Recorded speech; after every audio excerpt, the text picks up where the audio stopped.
It's still early. Where to now?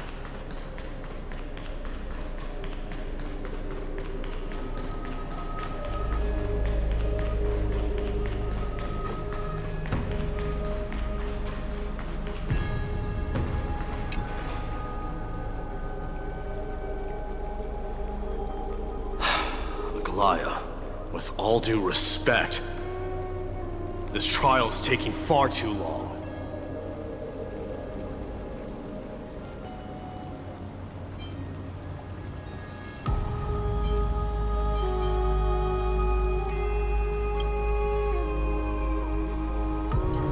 What do you think of this, Trinan? It's not possible to tell for sure what goes on within the vortex.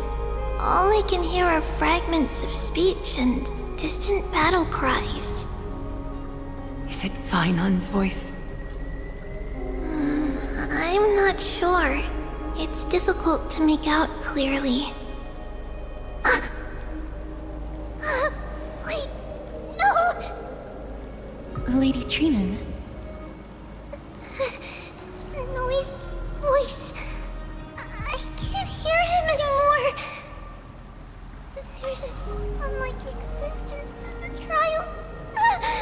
It's burning him up! It has come to this, after all.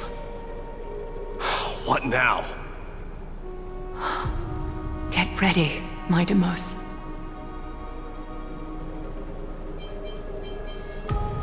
Plan B. We pull him out when something goes wrong. As I promised you, Aglaya, I will intervene in the trial this time to bring your deliverer out to safety. But that's as far as I will go. Of course. I know this is not the time to demand any more from you. Discerning. All right then. To be as prepared as I can, I hope that the two Outlander warriors can also join me. That might not be a good idea. The Core Flame trial is many times more complicated than a standard ritual. Even the slightest misjudgment, misstep, or hiccup could result in grave consequences. Our two distinguished guests are not obliged to risk their lives for the Flame Chase journey. Let me join you instead, Lord Mighty.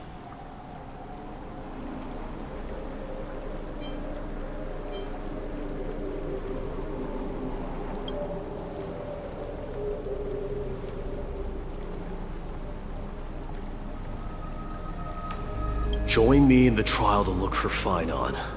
And when we do, Aglaya's golden thread will guide us back out. Assuming we survive Nikador's wrath. If something bad were to happen, Casterus, your priority is to ensure the safety of these two. I can find a way out on my own. Yes, Lord Mighty. Thank you both for your valor. Time to get to work then. Let me have the honor of taking the lead in this battle.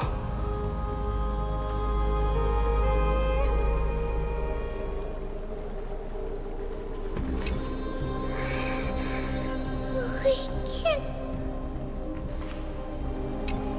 Please, stay safe.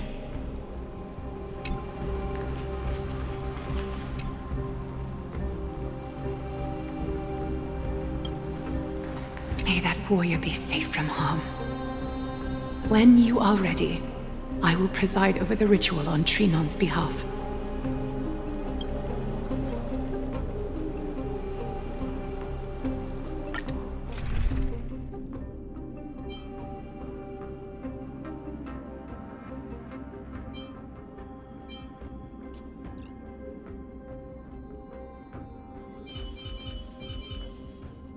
Ninja, please impart me with your wisdom. Our reinforcements from beyond the sky, warriors of high esteem. Please close your eyes and hold your breath. They once kept the fate of this world, and many other challenges safe from the devastating rage of strife. They now seek to venture deep into the trial of divinity and prove their will to destroy our enemies, as foretold by the prophecy. When the hammer of strife strikes the anvil of the warrior, the heat and impact will leave behind scars, and between them, a demigod shall rise. Very well. Come forth then. Souls foreign to this realm, and warriors in the making. Follow me into the mist and flames, and come face to face with the greatest fear in the depths of a warrior's heart. And with thy strength, banish the darkness and usher in sunlight. Let all lost souls find courage on a long journey back home.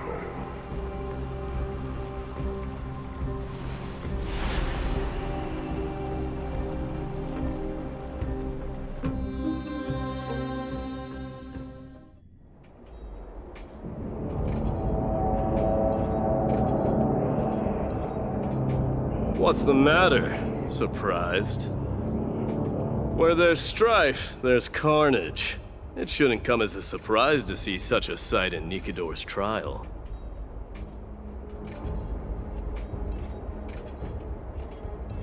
I told you, this is only a mirror of the trial. I don't see him around here. We should go first. Let's pray he stays safe. Huh. The greatest fear in the depths of a warrior's heart, huh? So, this is what he fears the most. A disaster for Akama. So much for the king of... You won't get away, Kremnoan vermin!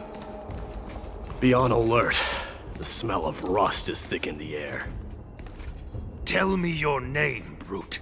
Your demise shall be a tale I boast about at the feast table. My name is Perdiccas, and I am here to avenge my people. Kremnoans and Akamans are at war? Perdiccas? Even the tragic cries of beasts at the slaughterhouse sound better than your name. Say whatever you like, despicable Akaman. Better to die in battle than return even in glory. May the Kremnoan spirit always watch over me.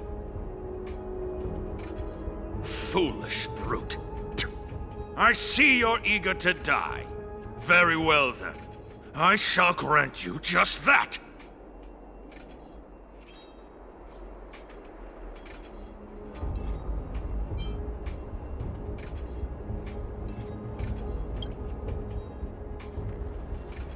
Huh? Die, you swine!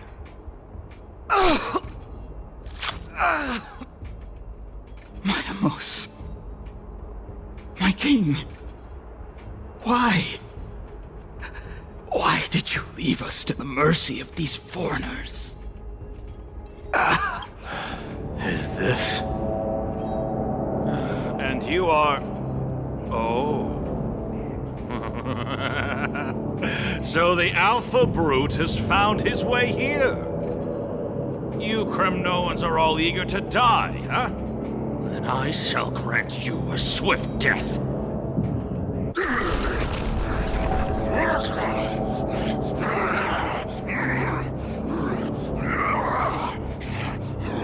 Face your death, cowardly king!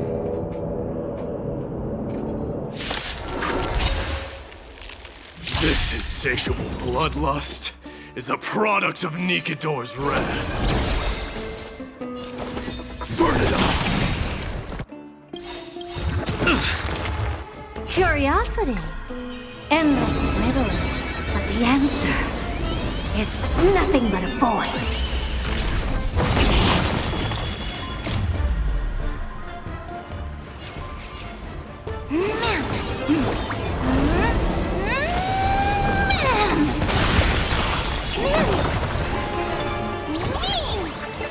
don't have time for games. Expand your thinking. Glimpse the unknown.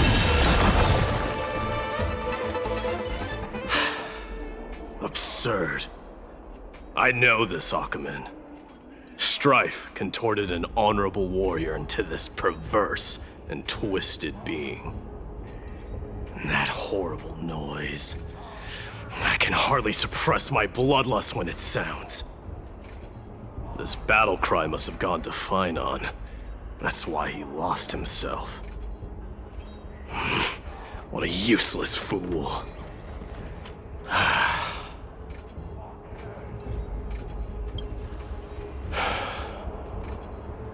It's nothing. Let's go. That voice is Cartonis? Not you too, Cartonis. Mighty Mouse you are. Destroyed all the wicked king. Here to take my life finally.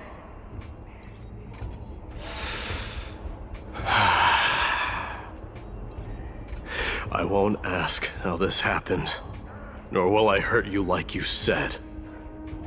I just need you to tell me where Finon is. All of this you know very well. Leave our city, cursed son of Gorgo! I have no intention of hurting you, Cartonis. Humiliate me you shall not! Leave! Get out of Okima! Get out! Symbol of your sovereignty, take it! Signet of Kremnos, bask in blood-soaked glory, your kind alone! This is... Mother Signet? It's here again. I knew it. Ha! Finally gone mad, despicable vermin have. With your mad king, perish together in that maelstrom of battle! Enough! Be quiet! You are not at all Cartonis! Look out!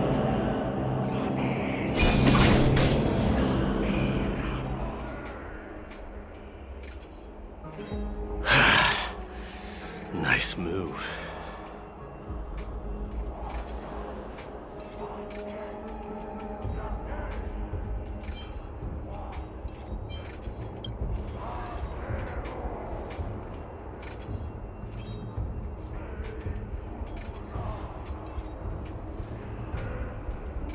Parted the waters.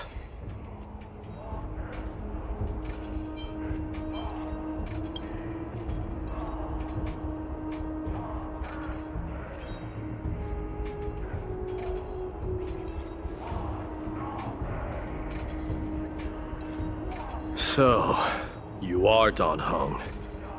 What did you go through before meeting us?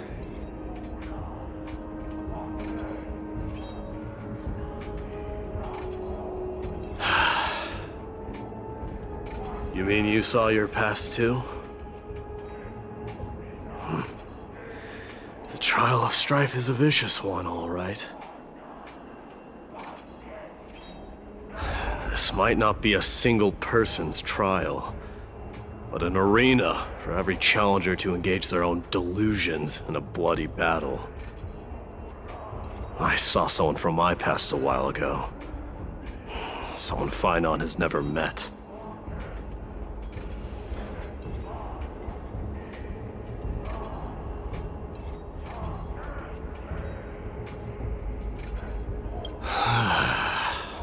We can only hope this battlefield is nowhere as extensive as I imagined it to be. Let's first follow the sounds of battle to their source. The battle cries seem to be getting a lot louder.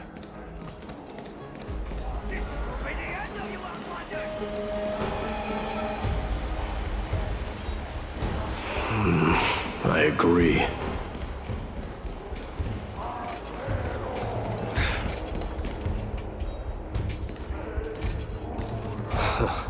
Just as I thought. This is where the battle cries were coming from. The true entrance to Nikador's trial.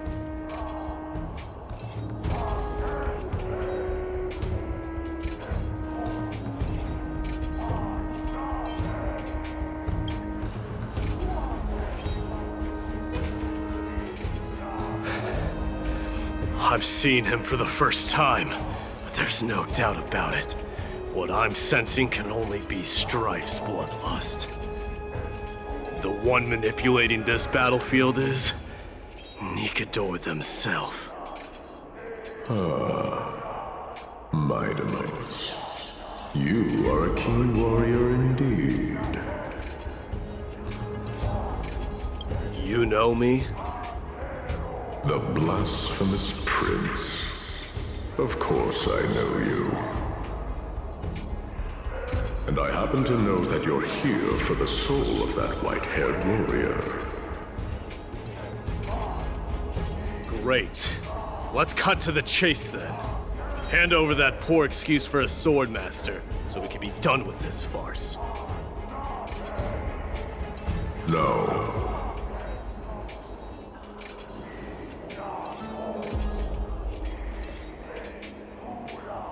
I applaud your courage and strength for coming this far, but you have chosen to besmirch the dignity of one who has fallen, and I cannot turn a blind eye to that.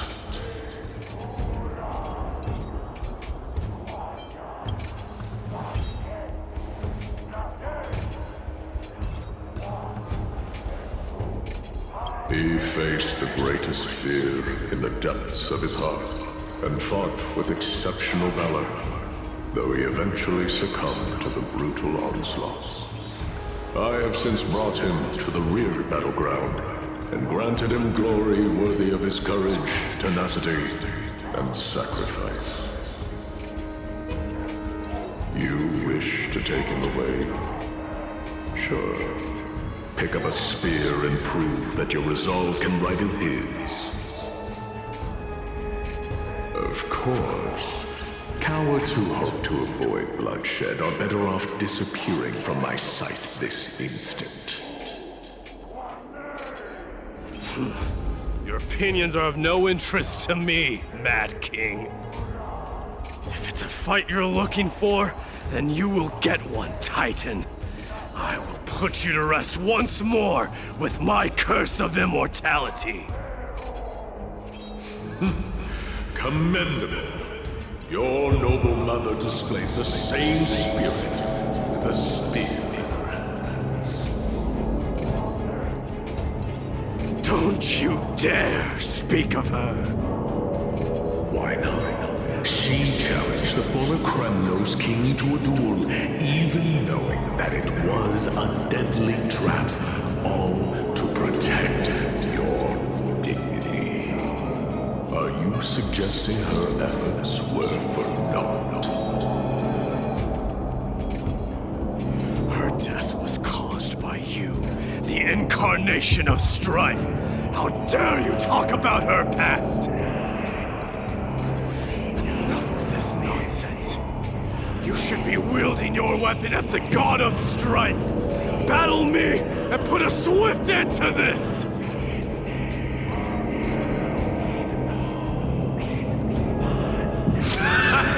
Your hatred is as clear as day, my Demos. My eyes must have stabbed you deeply. But thanks to that, I have also come to realize. This is why you killed your father for the throne. Only to let your signet sink to the bottom of the Sea of Souls, refusing to let the glory of Kremnos live on. This is why you slew the Strife Titan, only to reject the core flame, letting strife continue instead.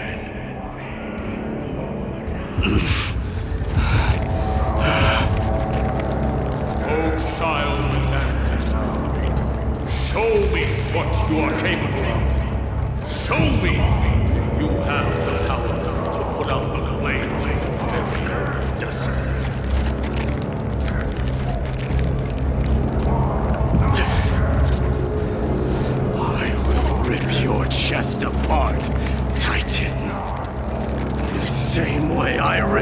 apart that former king. I see you wish to repeat these. Come at me then. Ignite the flames of your fears and step onto the battlefield. Take this fierce battle to the boundaries of strife and consume me. Or lose yourself in the fight and watch your defeated corpse burn to ash. But remember this. The son of Gorgo will be crowned in blood. Very great. Moment. Century. You, the successor of Gramnos.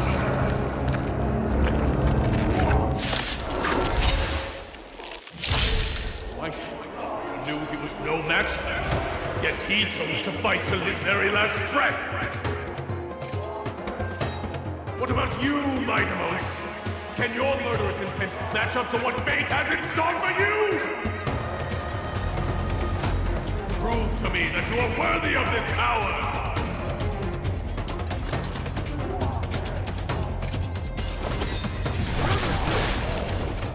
Mournful cries. Miserable wails. Kings of Kremnos! This is the power you desired?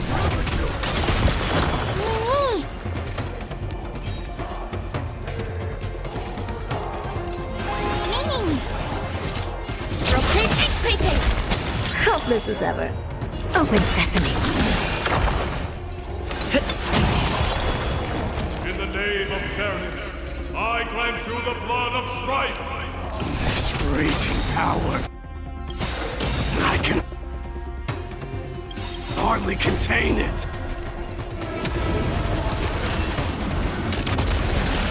Curiosity is a endless riddle. Nothing but a void.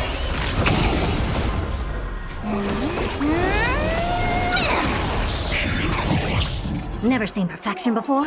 Expand your thinking. Watch it crumble. Forever doomed! Dazzling ninja reporting for duty. Ha! Mimi! Mimi!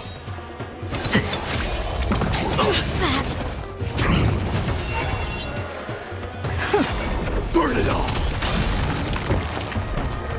In fear you shall abandon your mortal body, King of Kremnos! How noisy! Mimi! Open sesame. Curiosity. Endless riddles. Nothing but a void. Expand your thinking. Glimpse the unknown. Never seen perfection before? Open sesame.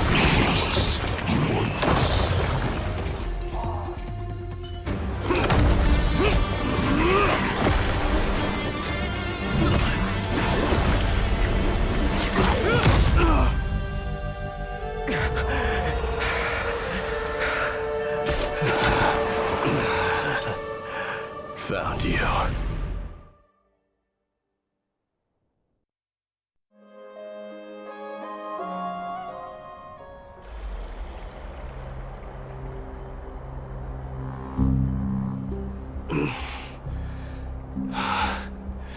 I did my best.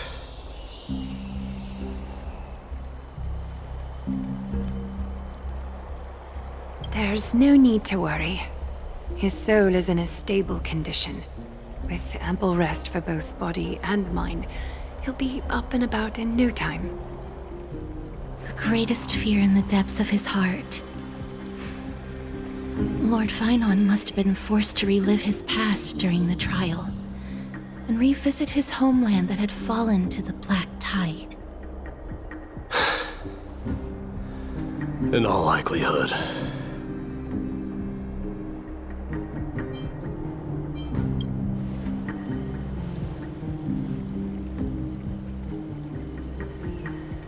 It is one of the culprits that drives the people of Anvorius to madness.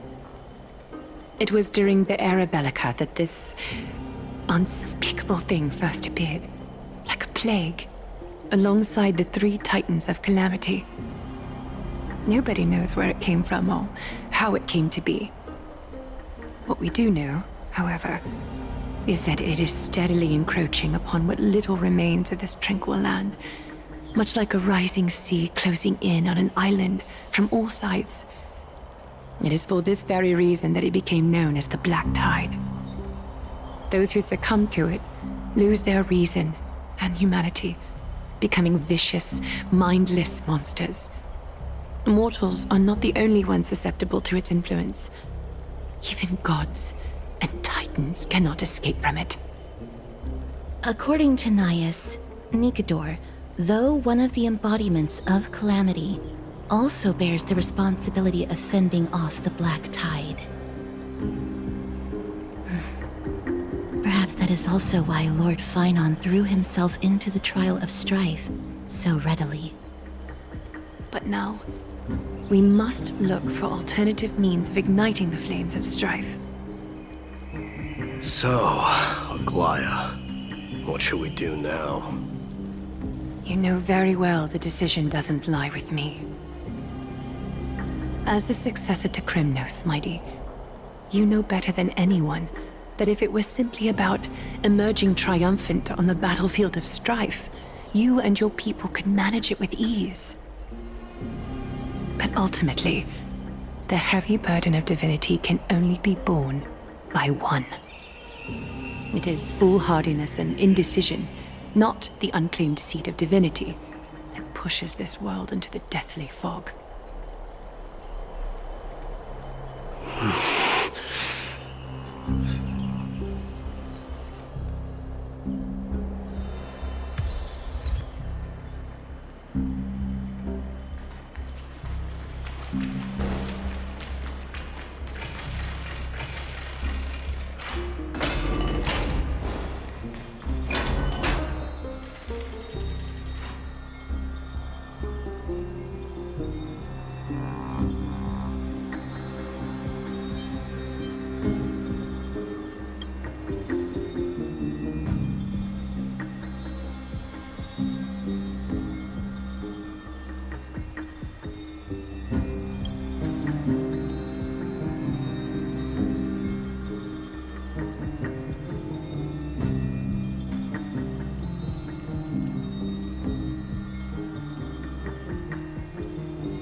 Don't worry, Dee. This isn't the first time he's been like this. A long time ago. I'm not worrying about him. Oh, alright. You're a little quiet, though. I'm sorry. That was rude of me. What I meant was, I know that man can pull through for sure. It's alright. Being straightforward suits you better. Actually, Dee, there's something we're curious about. What did you see in Nikador's trial? Something that terrifies me. Isn't that ironic? There shouldn't even be a word for fear in the Kremnoan language. Do you think you stand a chance against that thing that terrifies you? Is this also part of your grand scheme? What do you mean? Aglaya knew that Phynon might fall. And she expected me to take his place. That was the plan all along, wasn't it? Yes. Looks like you know everything. I have no intention of condemning you for it. The Flame Chase journey is not a game, and I have long understood this. The downfall of strife, and the ever-growing threat that the Black Tide poses. If Circes and Ornyx are also impacted, ramifications will be dire. They are the only two Titans who are still lucid and willing to coexist with humanity. Regrettably, I do not hold the key to completing the trial. If I wish to conquer that fear, I need the assistance of my fellow Kremnoans. Give me some time to speak with my people. It won't take long, I promise. I see. There is strength in numbers, but you must know that the trial to become a demigod is ultimately meant for only one individual. Your people. They have been eagerly awaiting a new king all this time, haven't they? If you take on the divine role, they will have no reservations about following your lead. After all, you're the hero of Castrum Kremnos. I once was. But Lady Trebios, therein lies my deepest fear. We'll talk again later. I'll be back. Dee? Regardless of what happens, we will always be there for you. Thank you. The person I'm looking for is probably in the hot bath. I should go take a look. The billowing steam always brings back memories of the furnaces in our homeland.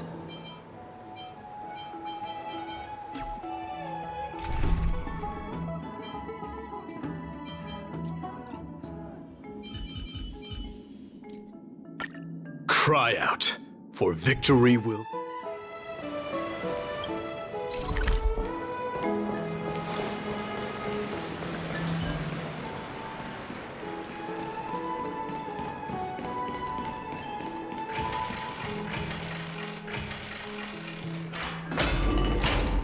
Children left unattended by their parents? That's not safe. You shouldn't run around in here, kids. Hey, it's the Crown Prince! Are you also here for a bath? I want to hear stories about good feats on the battlefield.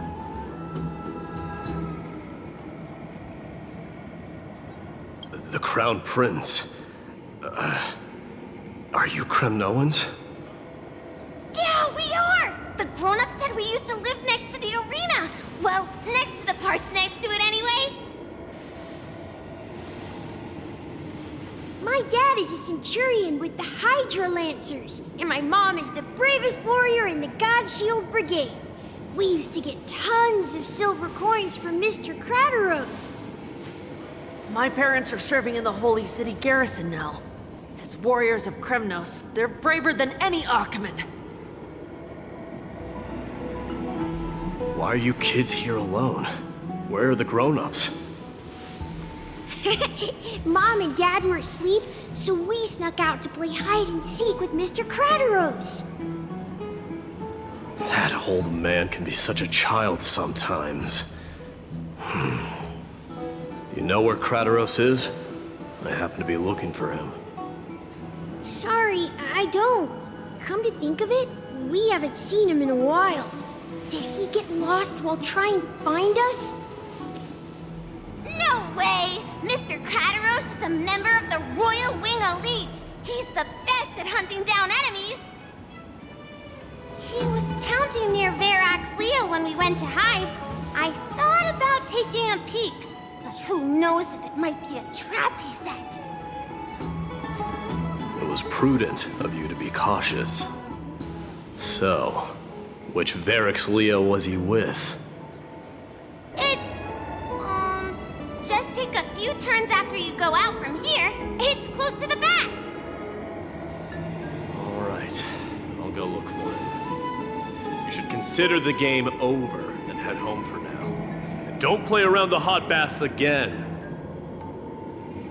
Wait, Your Highness! Is there something else? I heard you retrieved Nicodor's core flame. Does that mean we get to go back home soon? Have you ever been to Castrum Kremnos? You were all born in the Holy City, and are living lives no different from the Achaemenids. Everything you know about our people comes only from the tales of others. You have never even witnessed the blade in the sky with your own eyes. How, then, is a city you've never seen your home? Because this place is definitely not home.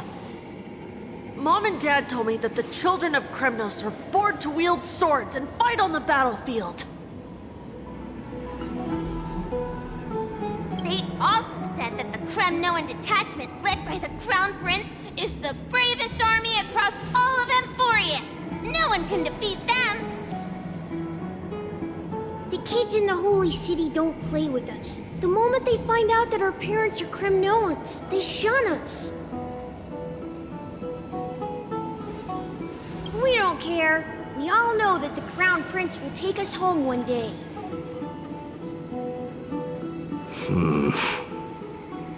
That time has not yet arrived. But, young men of Kremnos, heed my command. Return to your parents at once.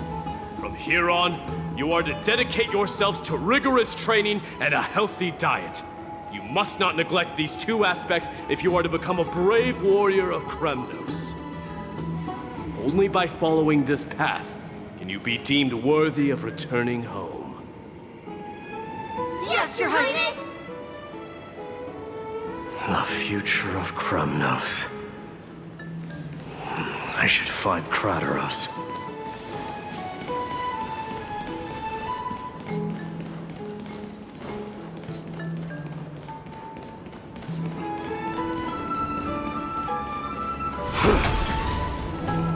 There he is. Rat! Oh, it's the Crown Prince of Castrum Kremnos. Get a grip. We're here by order of the Council of Elders. Even the Chrysos heirs have to think twice before doing anything to us. Out of my way, lackeys of the Council. The Civil Guard of Akama is on official duty. Please keep out of this area. Calm down, my lord. Play nice. Don't make me repeat myself. I'll allow you to pass this time, but just this once. So, you think yourself knowledgeable? Then here is a question for you. Do you know how Chrysius Leo in Castrum Kremnos came to be mounted on the wall? I don't know, my lord. How did it come to be? Let me enlighten you. A long time ago, the founder of Castrum Kremnos led a group of warriors to hunt down a lion on the outskirts of the city of Tritos. That vicious beast had been a menace for years, and the bones in its den were stacked even higher than the peaks around Akama. But do you know what happened? Nary a moment had passed after the beast's head peeked out of its den, when the Kremnoan warriors surged forward and brought it down within the blink of an eye, shattering its knees with a single strike. And then... why are you red-faced already? We haven't even gotten to the best part yet. It's your storytelling, my lord. You're weaving such a captivating tale that it got my blood pumping. Please, go on. Well, if it isn't Lord Mighty. It's been a while. Oh, what in Akama is happening? To what do I owe the pleasure, son of Gorgo? Kratos. My esteemed teacher. Let's talk somewhere else, Mighty Mos. I'm tired of speaking with this silly lion. What about the Council's informants? Those two hyenas are nothing but scavengers of rotten meat. They couldn't bite even if they tried. They can follow us if they want to. Let's go.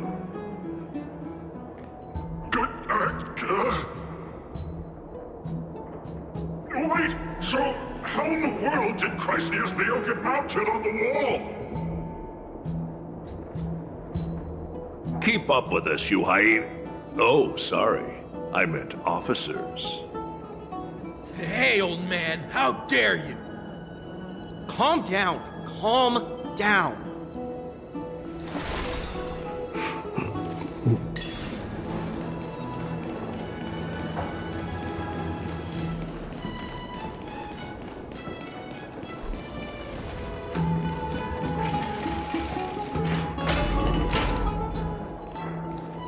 Don't fall behind now. Unless you want to upset our friends here. Don't you dare try any tricks with us. We're almost there.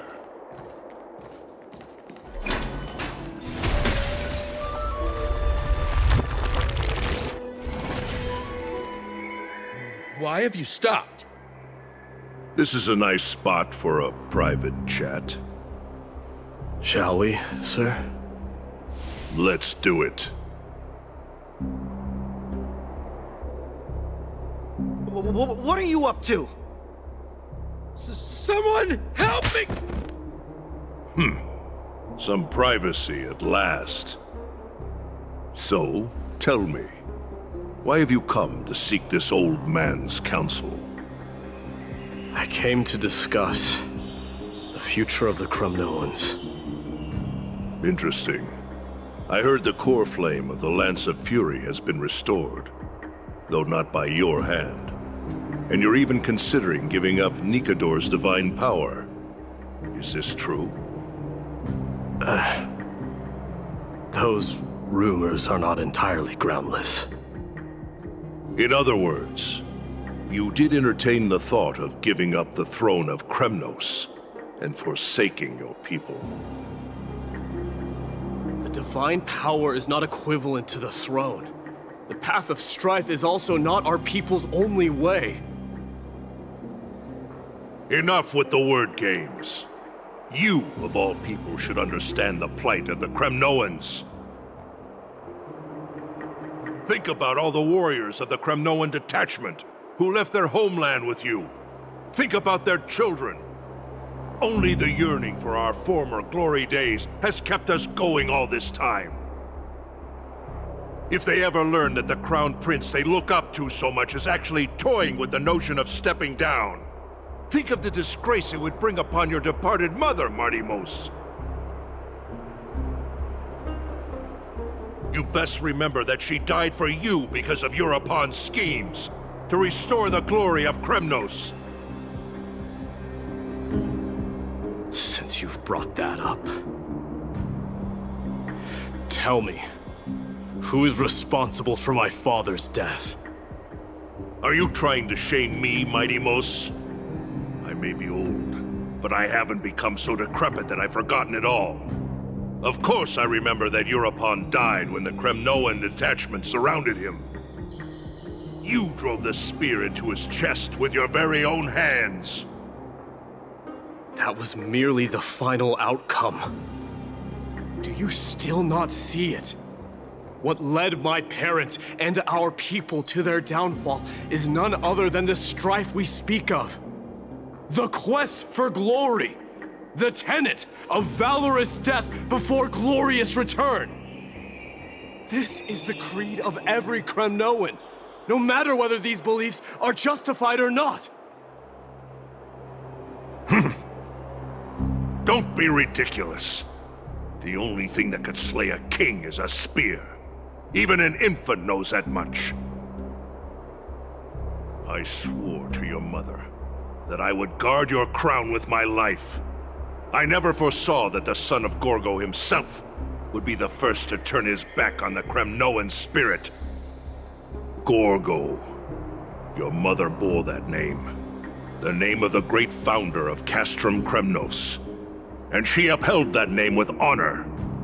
If you choose to turn your back on her legacy, like a wretched deserter, do not fault me for withholding my loyalty, Mighty Mos. I came to discuss the future of our people with you. But it appears this is not the right time yet. Go, Mighty. Ha! That's what those Chrysos heirs call you, isn't it? Go down the path you have deemed correct. Deep down, you have always been one to do as you please. And I am well aware that no one can deter you once you've made up your mind. But don't you ever dream of renouncing the traditions of Kremnos. We may reside in Akama now, but we remain eternally bound to strife by blood. Bloodlines no longer hold any significance in this era of destruction. My young lord, always bear this in mind. Never reveal your vulnerabilities to anyone.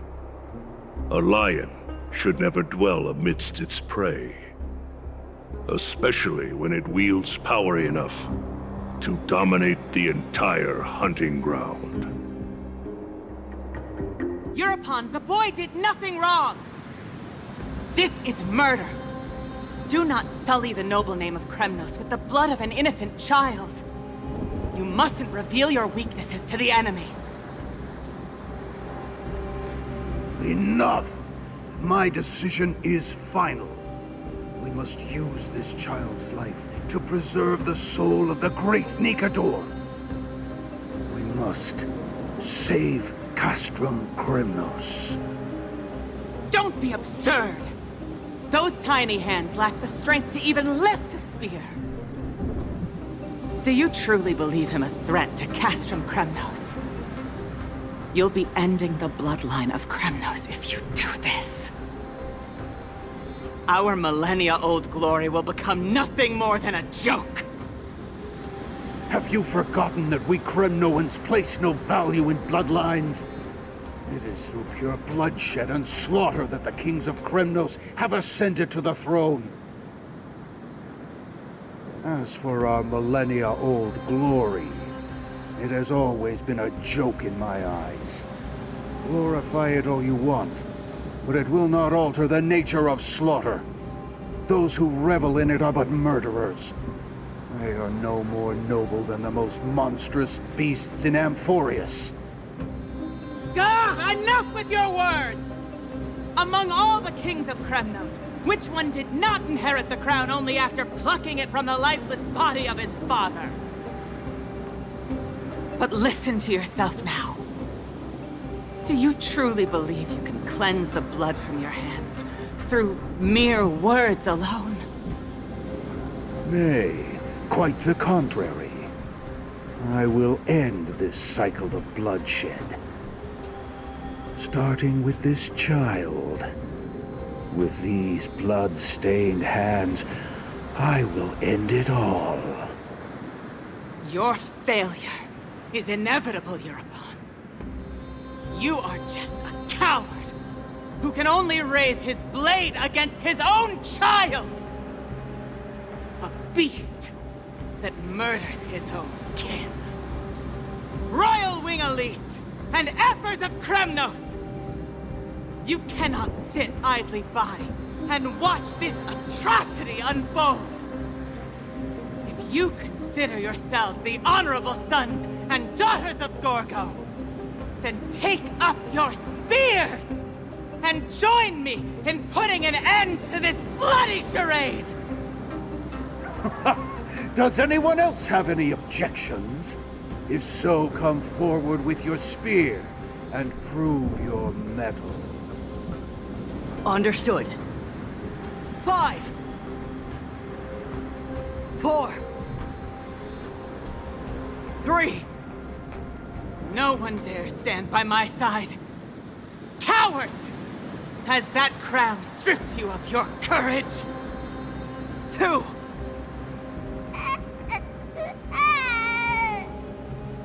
One. It appears there are no objections. Then, in accordance with the Kremnoan Council's principle of tacit consent, the decision is final. With all present as witnesses, this child shall descend into the Sea of Souls, where he will nourish the Lance of Fury and join the fallen heroes. May fate and the gods await your arrival. My son, my Deimos. Stop! If you have more to say, then speak. On account of the life we have shared together, I grant you this one final chance. With the Blade of Fury above us and the Council bearing witness, I, Gorgo, hereby move to challenge the crown in accordance with the laws of Kremnos. O unworthy king, in the name of the Council of Elders, I demand that you duel me! Very well. We shall see who the Kremnoan blade strikes down. My Deimos, my son. They all tell me to forget. But how could I ever? The son of Gorgo will be crowned in blood. If there is no Kremnos without the crown, then I shall seize the crown and smash it to pieces to bring the people to their senses.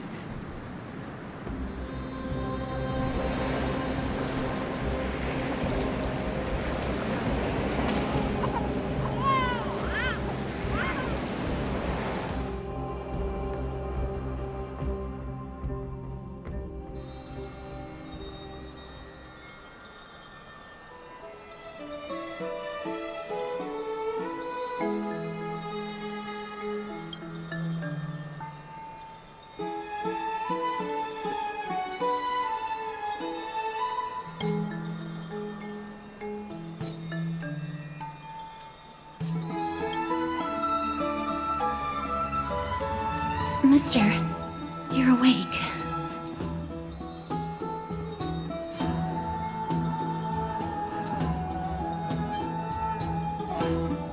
That's a complicated question. I'm not sure I can answer that. I apologize for arriving uninvited. I saw that you were still asleep, so I took the liberty of waiting nearby. I bring a message from Lady Aglaya. She has prepared a gift for you and Dan Heng, and wishes to present it to you in person.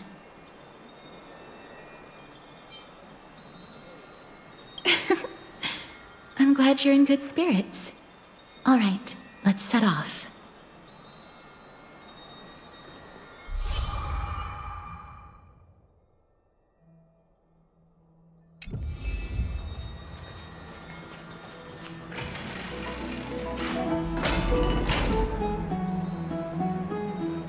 The baths are bustling.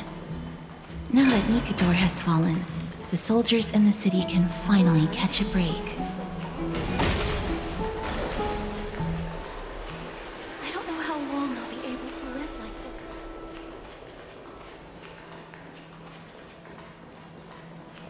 Is that Lady Treby and Lady Trianne?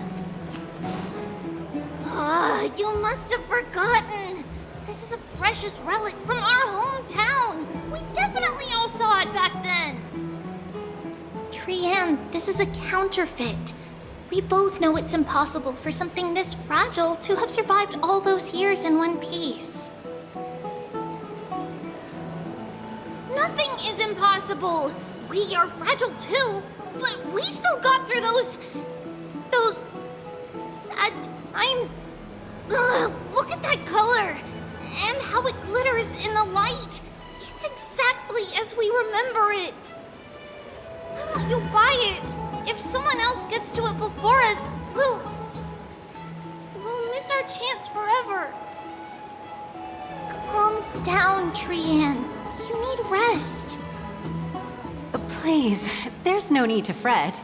If you need more time to make a decision, I can put this aside for you until tomorrow. Or until you're ready? No, it's all right. Trianne is just... She'll come to her senses tomorrow. We'll be off first. Trianne is just... what? Trianne is super mad, that's what! You've forgotten all about Mama! Mama gave us something just like this before! Trianne...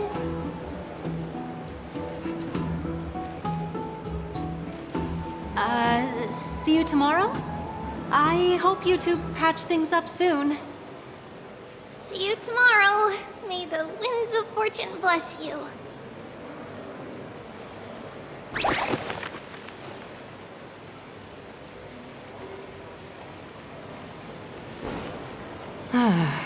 It's so hard to understand what they're thinking sometimes.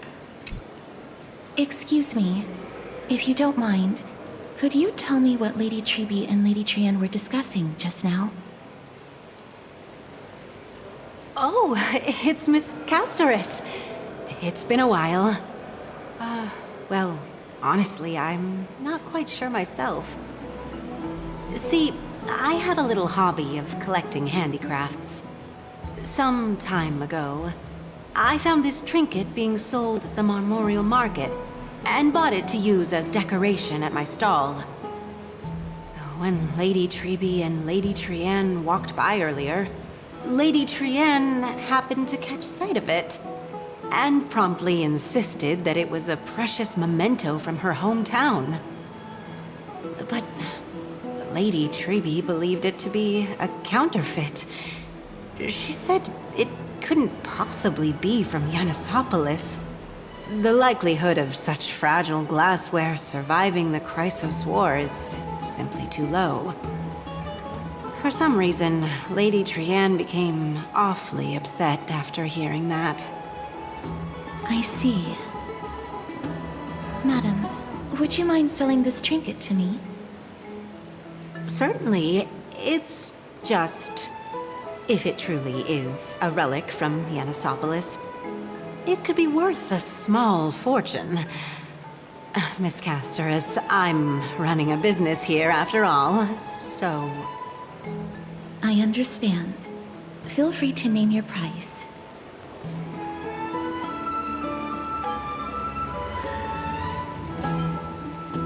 And what might your concerns be, my friend?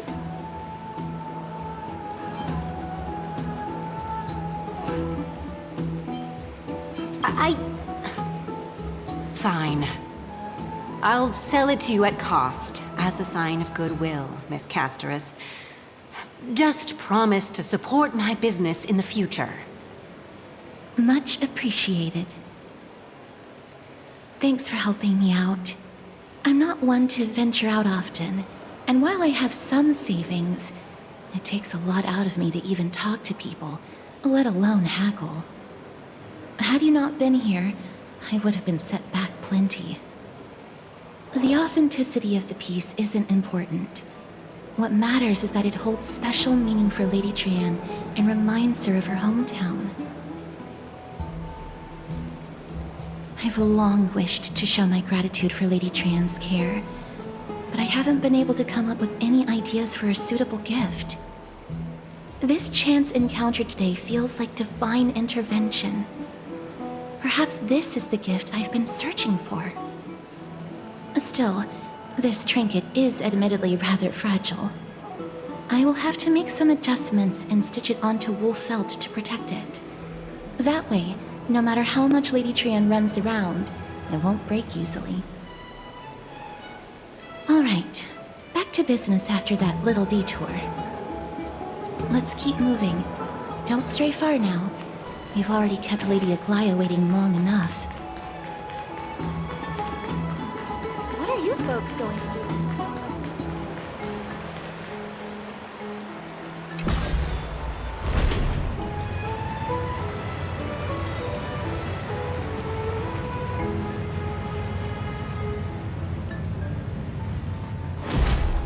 It seems your friend arrived before us.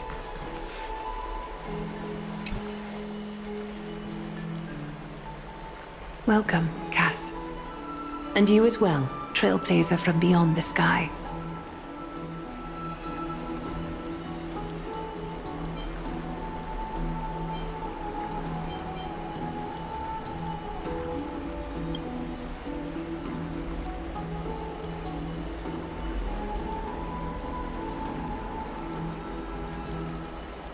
For all that has happened, it was never our intention to drag you two into the battle against Nikador and jeopardize your safety.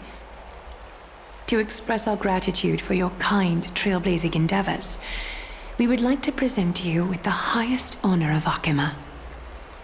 This is the Dew of Divine Blood, brewed from crops nourished by the blood of the Titans. It is said that only 12 bottles existed. The last 3 bottles are now being kept in the treasure vault of Akima. Back in the days of prosperity, cities fortunate enough to acquire it regarded it as one of the greatest treasures ever. Unsealing it during a ceremony held in honor of 2 cities' diplomatic ties was the highest form of respect one could show the other. And now, in keeping with tradition, Akima dedicates this drink to our esteemed guests from beyond the sky, in appreciation of what you have done for us.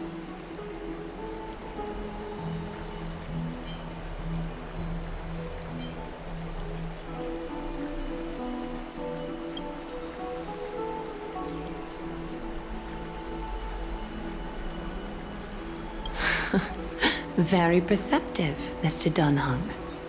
Your heroic deeds have proven that you come in good faith. With the Dew of Divine Blood as testament, we wish to forge an alliance with the Trailblazers.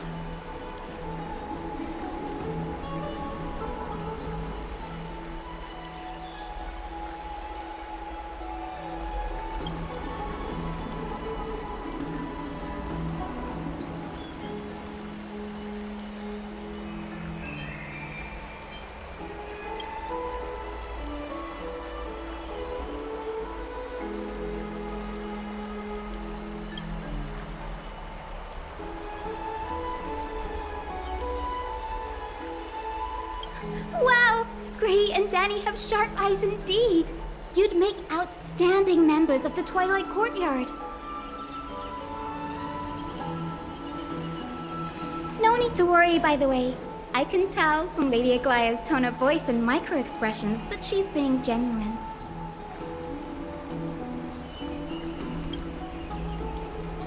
Not only are you guests from beyond the sky, but you've also done so much for Akima. You're practically heroes to us all. Lady Aglaia would never subject you to Aquila's judgment. Hyacinth, thank you for taking care of the wounded of the past few days. Oh, it's no trouble at all. The patients are very cooperative when we attend to them. I'm just thrilled to see them all going home healthy again. Oh, It's Cassie! Oh, I've missed you.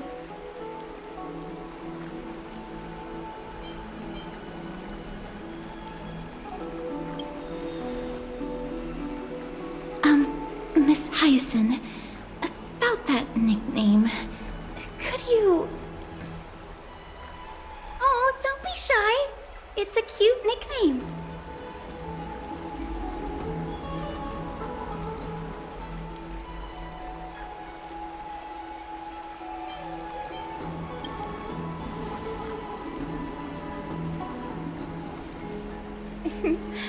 As an acolyte of Aquila, I'm here to bring healing light to the world. Plus, I've heard you're also children of the distant skies. Fate must have brought us together. Can we be friends? I'd love to hear your tales of the sky. And oh, it's a rare occasion that Akama presents such an invaluable gift to guests. Lady Aglaya, may I have the honor of tasting it too? Of course you may. Esteemed guests of Akama, please believe me when I say that this gift carries no hidden agendas. As for the matter of the Alliance, you need not give me an answer here and now.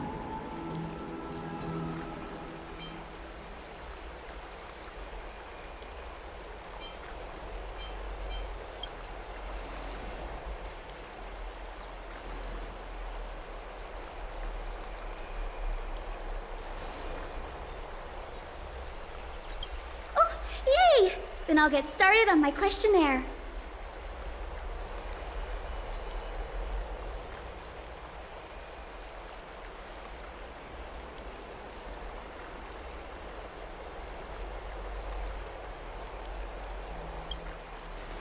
Allow me to do the honors. This young lady is Hyacin, assistant lecturer of the Newsporists at the Grove of Epiphany, and head nurse at the medical institution known as the Twilight Courtyard. Many of the Chrysos heirs suffered injuries during Nikador's attack on Akama, so the Grove sent Lady Hyacin to treat the wounded in Akama.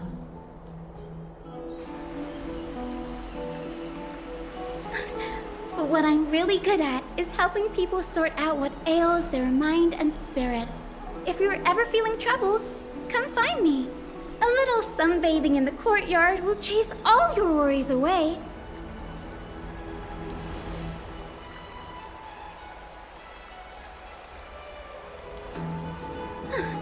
Well, it looks like everything's sorted out now. The patients have also all recovered. I think it's time for me to head back, Lady Aglaya. I would love to keep you in Akama for a few more days, but I would hate to provoke the ire of the Grove. As it happens, Akama intends to send a messenger to the Grove for updates about the research on the Black Tide. We also want to communicate our desire to discuss the retrieval of Circe's core flame at the earliest convenience. Oh, that sounds pretty serious. Lady Aglaya, you can't be asking me to...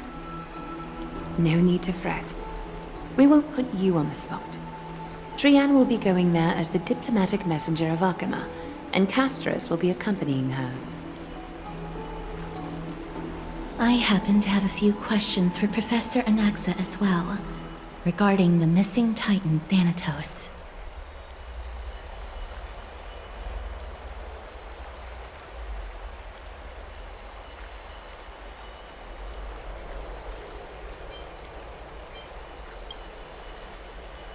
If you're not keen on just sitting around, Mr. Trailblazer, why not go with them?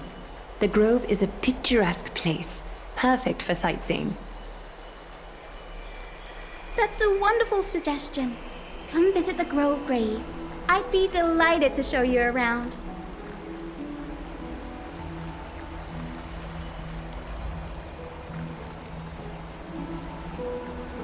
In that case, do bring this spindle along with you. This tool, called the weft, is used to spin thread and has been passed down in my family through generations. Though it doesn't see much practical use nowadays, it's become a symbol of great significance. In this respect, it is the perfect token to represent my will. If you encounter trouble at the Grove, just take this out and show it to them. While you're in the Grove, the golden thread of the weft can also render all things around you visible, regardless of whether they're corporeal or not, allowing you to see things as I would. Castorus knows this too. Make good use of it. Trian is already waiting for you at the outskirts of Okima, so I won't keep you any longer. May your journey be smooth.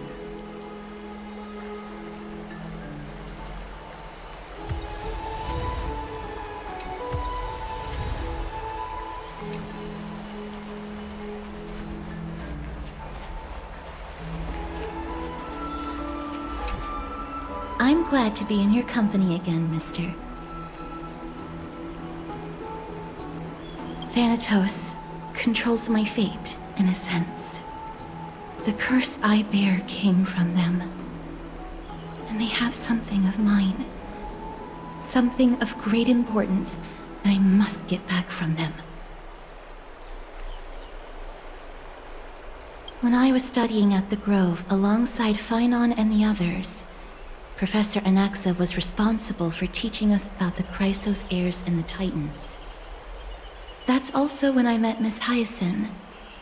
She was Anaxa's teaching assistant then. The Grove of Epiphany is Akima's partner academy.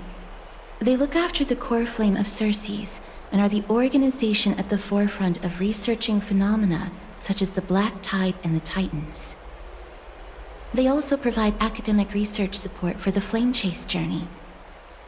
Several Chrysos heirs are based in the Grove, including Miss Hyacinth and Professor Anaxa.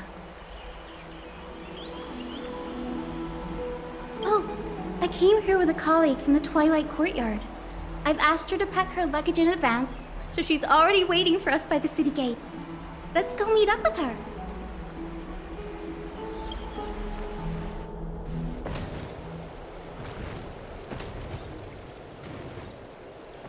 Look, there she is!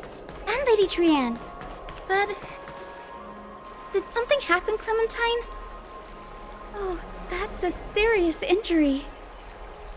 Miss Hyacinth, this man was discovered by Trian!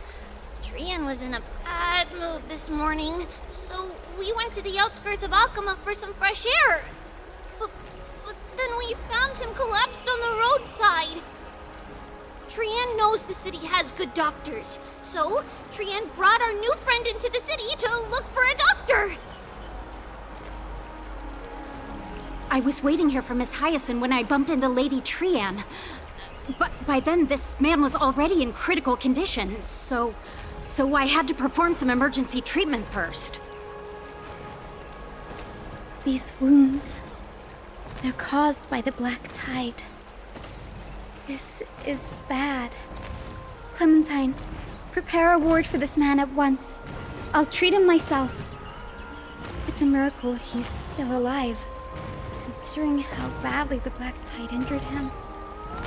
Gray, Cassie, and Trian, would you mind making your way to the Grove first? Once this man is out of danger, Clementine and I will join you. As a healer, I cannot ignore those in need of medical attention. I understand. May fate... Trian believes he'll get better. Everybody, follow Trian! Fly, fly, fly away from Okima!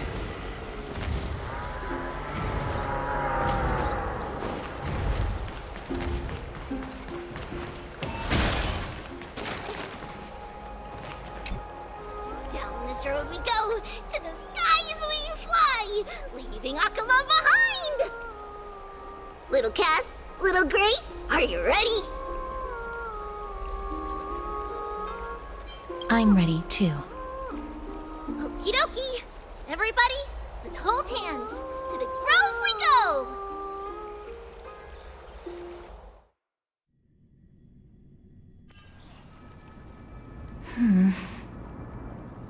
It's harder than I thought to sew gemstones onto Wolfeld.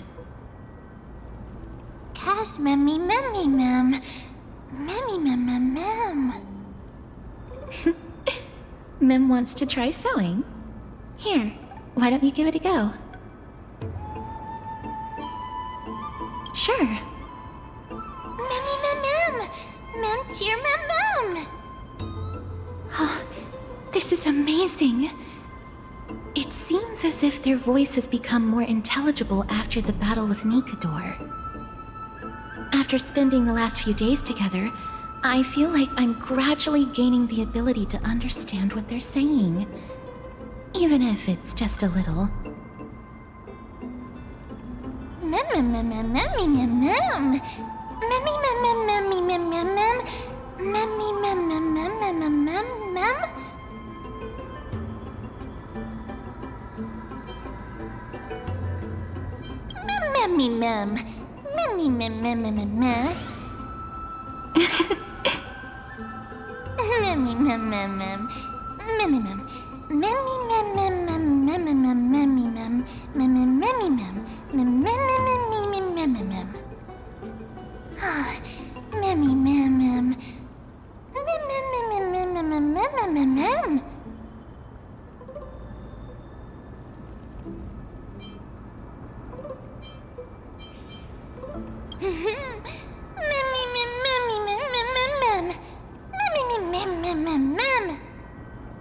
Cute. Is everybody awake? Little Gray, little Cass, and a little pink puppy? Puppy? Mem.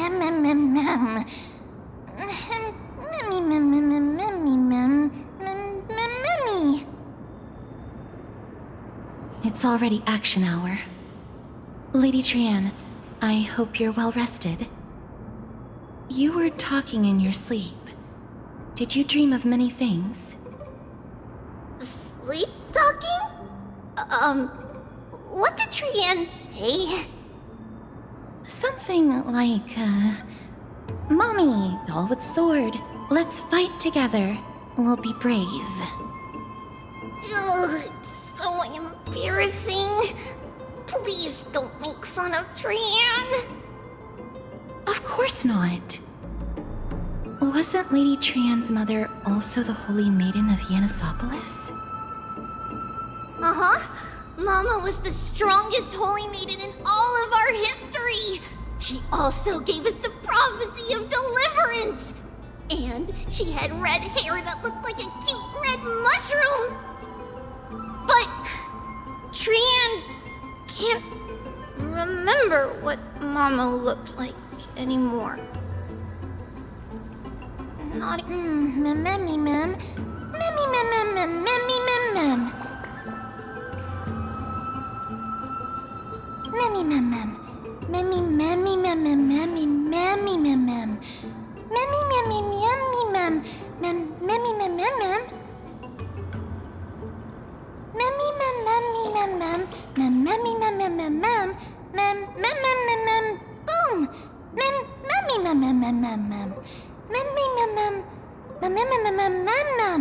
Mem. Trian thinks that's a great idea. Can the pink puppy help Trian out?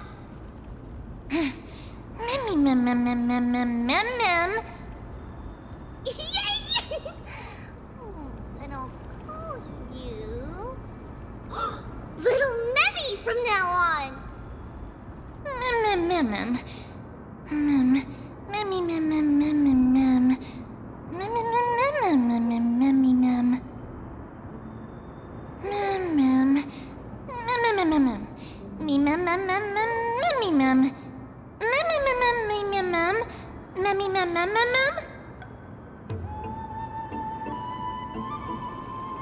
Okie dokie! Trian remembers that we need to help Aggie ask the big tree whether Cersei's would be willing to visit Akama. If we follow this woven trail and keep going upward, we'll reach the grove in no time!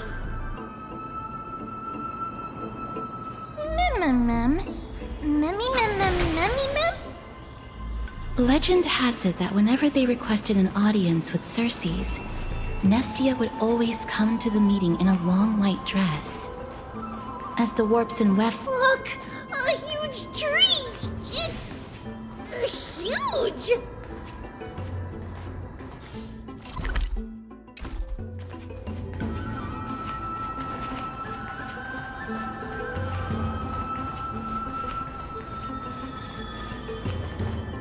Ma'am. Mem.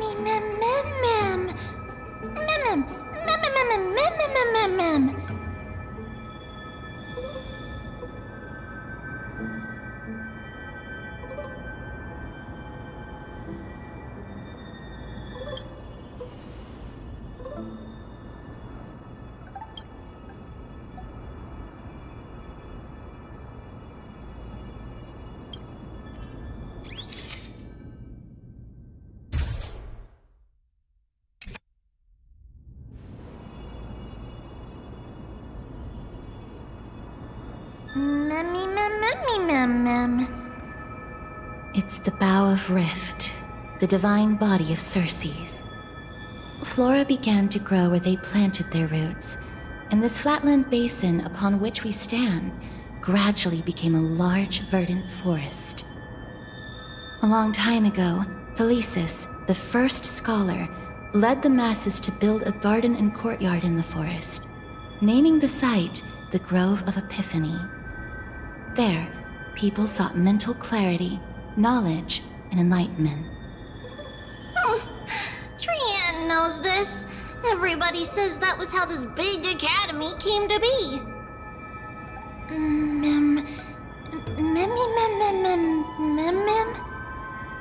Something feels off. The Grove has always welcomed scholars.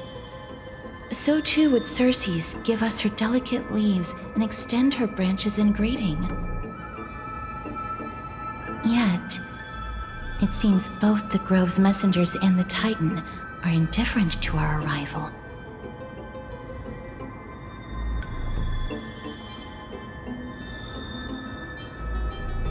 That doesn't seem likely. Miss Hyacinth didn't mention anything about it. Maybe everybody's still asleep because classes haven't started yet. They don't want to be disturbed, so they shut the entrance.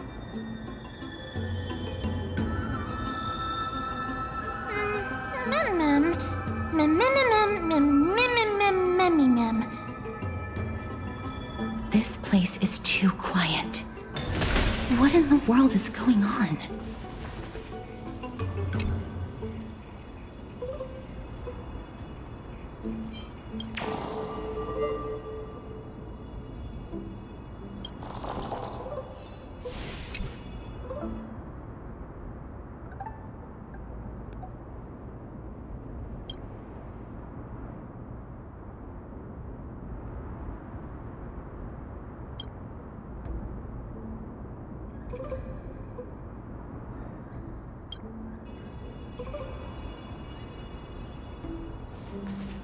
Oh! Trian found it! Everybody, fly across to the other side!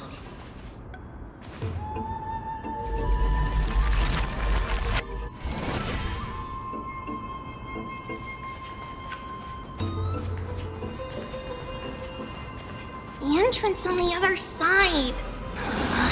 What could it be?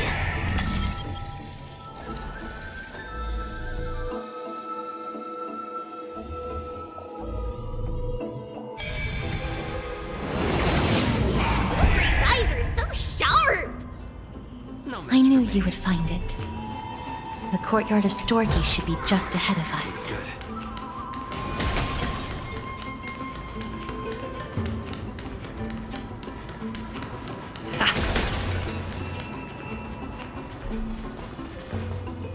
As I expected, something's not right here.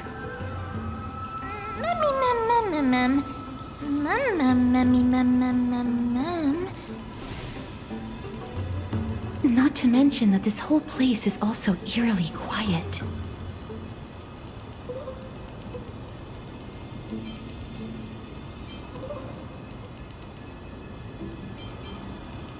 That That's not very likely. As far as I can recall, the voices of people engaged in debate echoed throughout the grove at all hours of the day. Hello? Is anyone there? Huh, no one's here.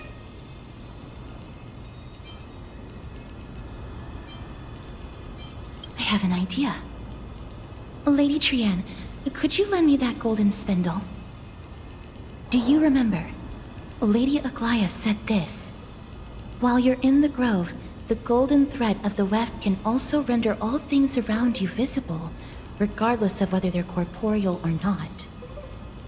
This is achievable because the grove is not only where the roots of Circes are, but also where the chrysalis of gold manifests.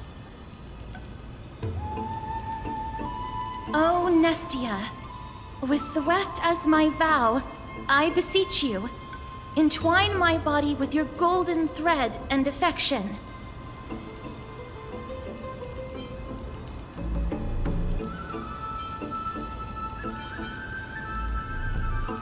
I'm sorry. I had to recite that chant so that the golden thread would resonate with the Titan's presence within the ley lines. If I'm not mistaken, we should be able to draw power out of this butterfly exuvia with the golden thread.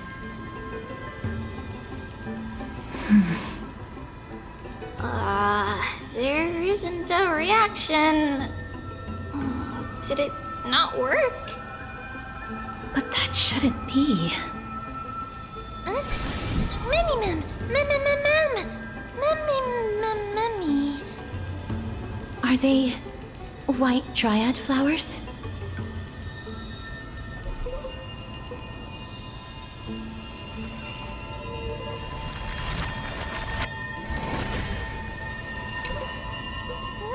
Mem.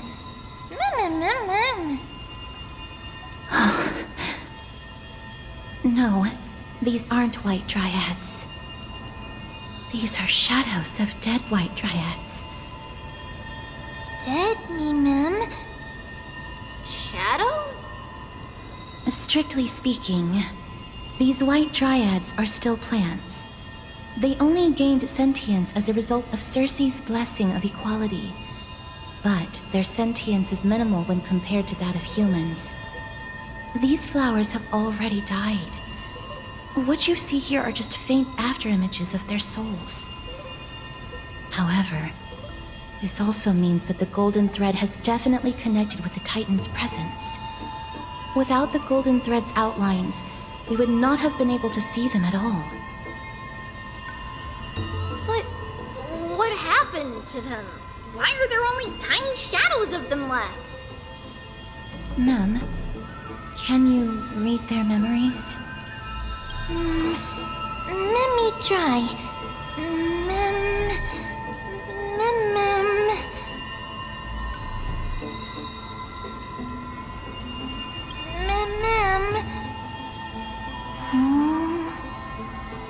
Black cloak. Sword. Toward the great tree.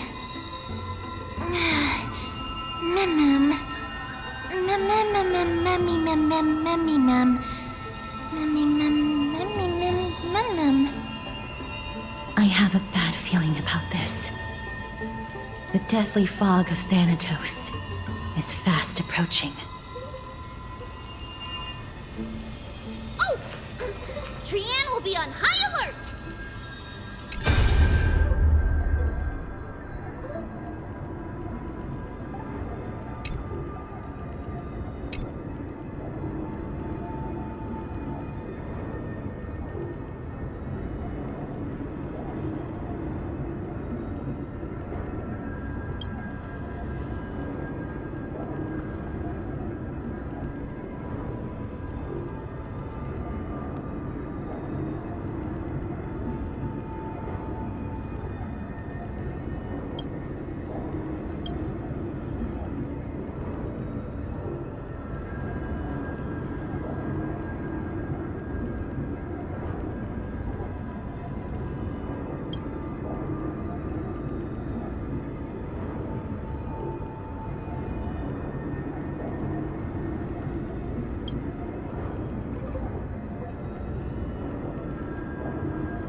smell of death is becoming more and more intense.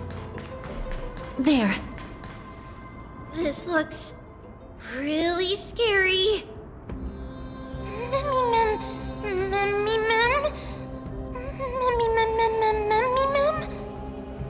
No, it's neither of those. This is a creation of the Black Tide. Such creatures are formed when living beings are corrupted and turned into deformed hollow husks of their former selves. Everybody, stay alert. Regardless of what has happened to the Grove, the fact that we're seeing the remains of a Black Tide creation here definitely doesn't bode well. Should we inform Aggie about this?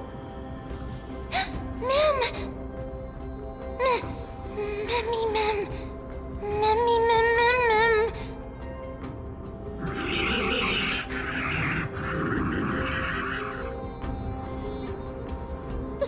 The monster is alive! Trienne will protect everybody! Trienne, please hide behind us. Mister, let's do this.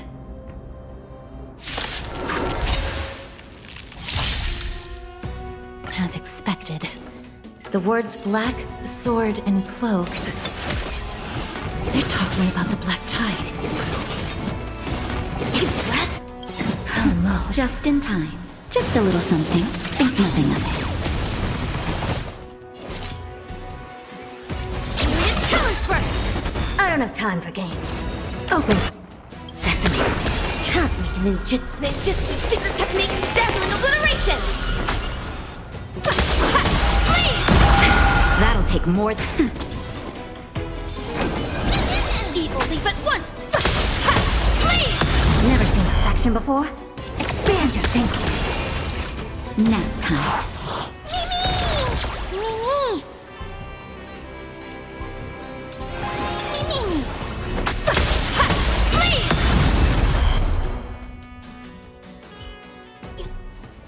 You defeated it! Little Gray! Little Kaz! You're so strong!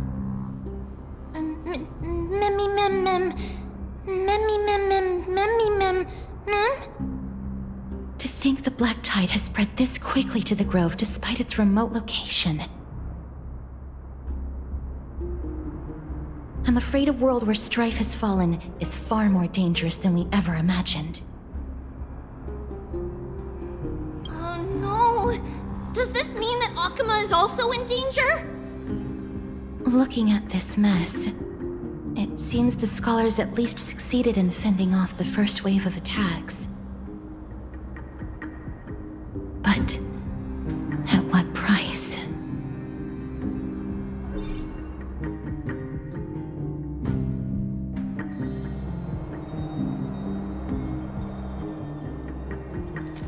Lady Aglaya, after a few days of surgeries, both major and minor, we were able to save the life of that patient found on the outskirts of Akuma. Thank you again, Hyacinth, for your hard work. The scarring of his organs was especially severe, a result of the Black Tide's corruption.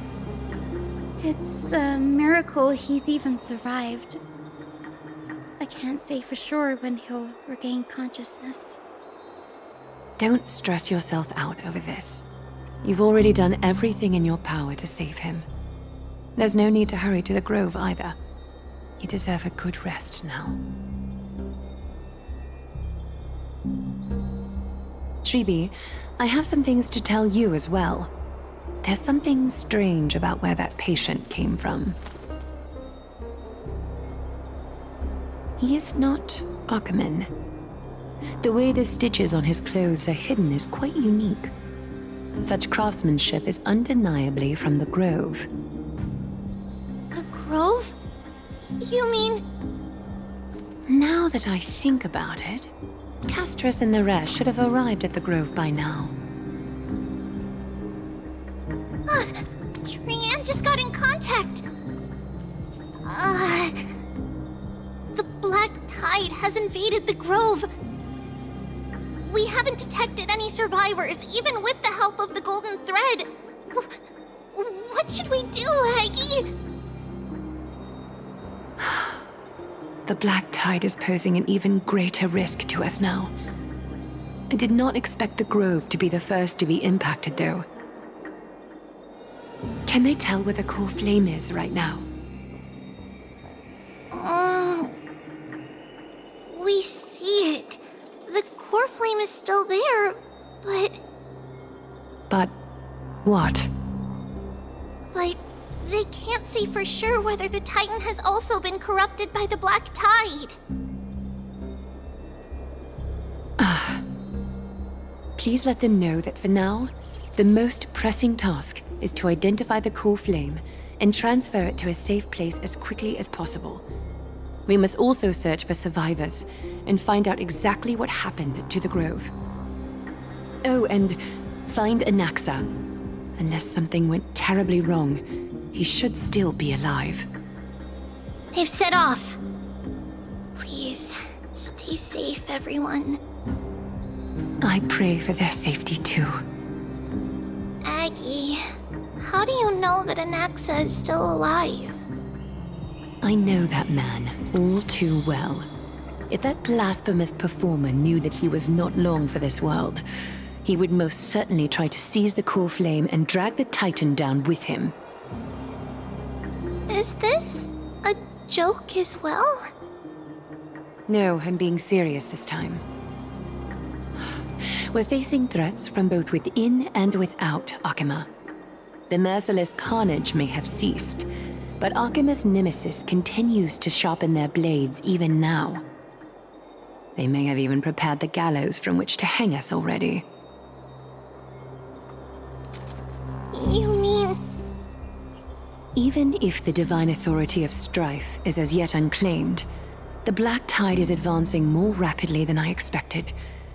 I fear this tragedy is more than a mere natural disaster. Alas, it's too late. The Council will likely take this opportunity to do something...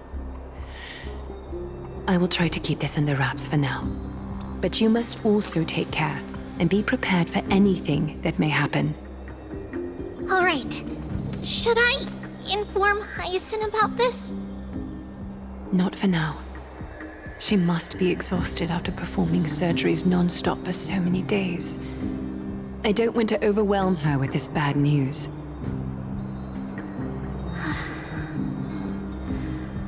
We can only hope that the Grove weathers this crisis with as many survivors as possible. That being said, based on the condition of this patient, Tribi, we should prepare for the worst. It's likely he is the only one who managed to escape from the Grove against all odds.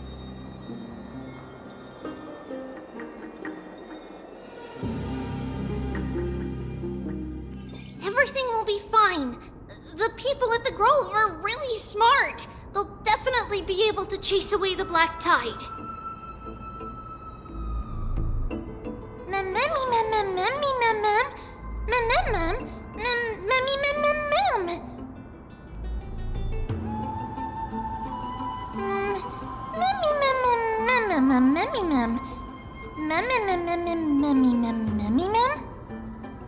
How should I put it?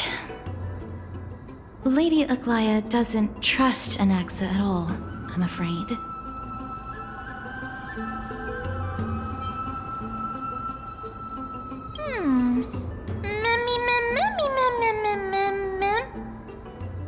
Believe me, she is far nicer to the two of you than she is to Anaxa. Despite being a Chrysosaur, Anaxa resolutely believes that Titans and prophecies are a load of nonsense.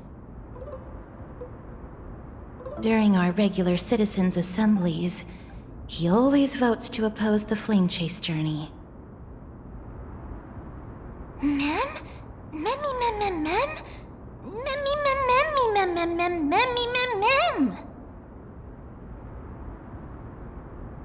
Trian knows the answer to that. Everybody says that Circes, who symbolizes reason, is the most tolerant of novel ideas. Apart from Kefali, they're the Titan who treats us the best.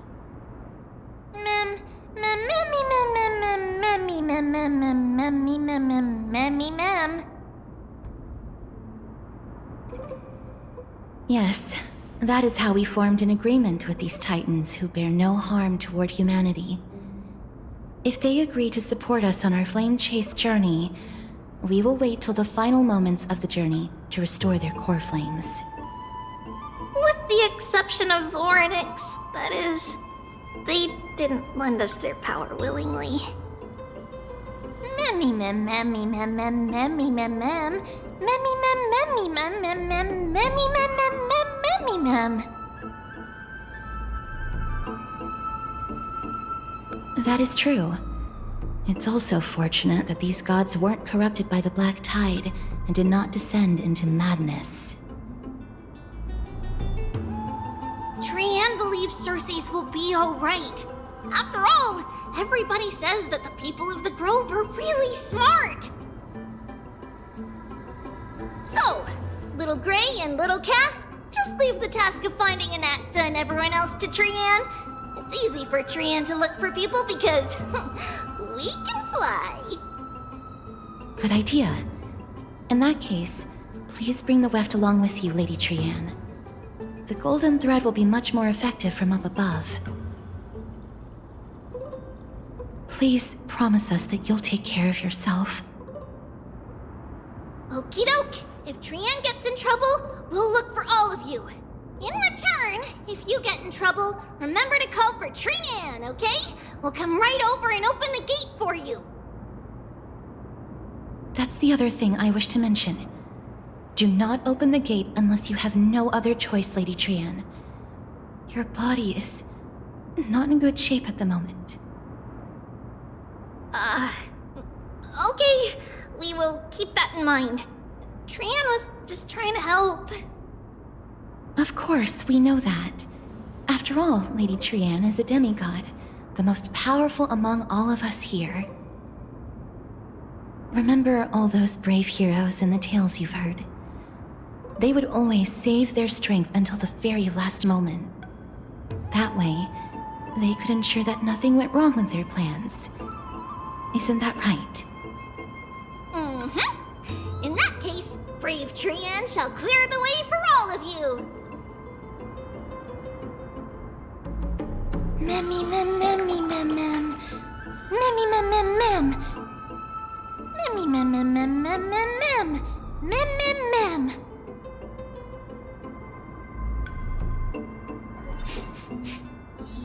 Memmy mem mem mem. So many monsters. Memmy mem mem memmy mem. Memmy mem.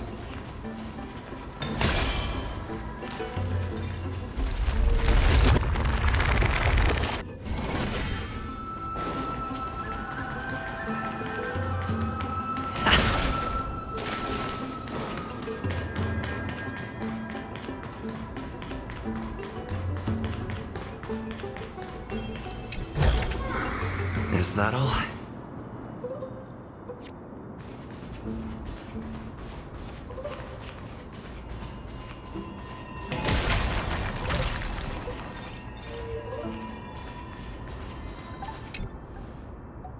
Mem mem mem mem. Memmy mem.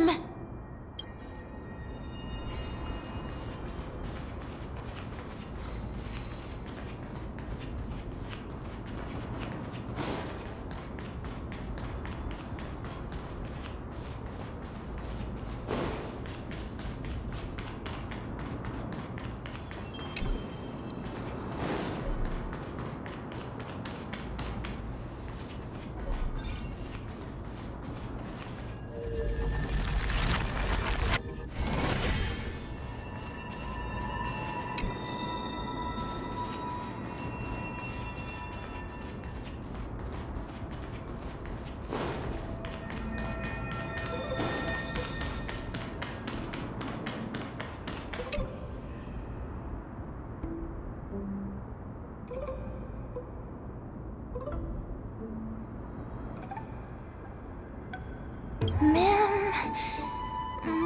Memmy mem. Memmy mem.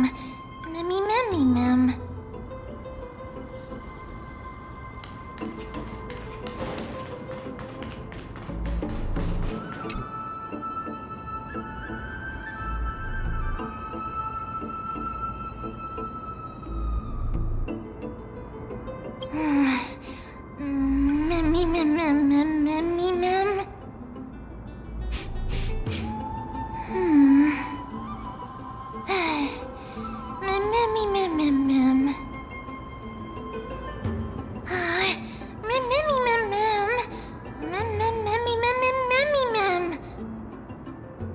It could be because when a life is devoured by the black tide, it loses its soul.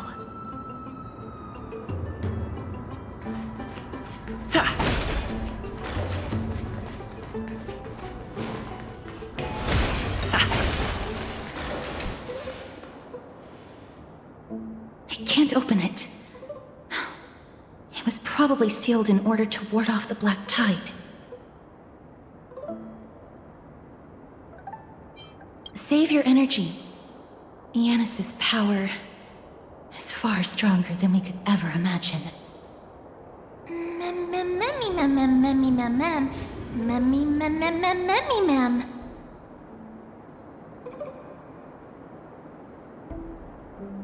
Are you serious? Just a mere door, and your first instinct is to call on the gods?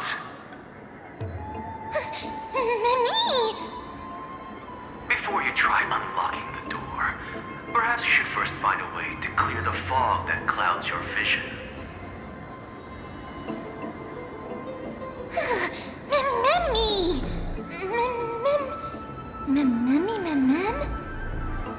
My name is Anaxagoras, one of the 7 sages of the Grove of Epiphany, and the founder of the New Sporists. Before we go any further, rule number 1. Do not call me Anaxa.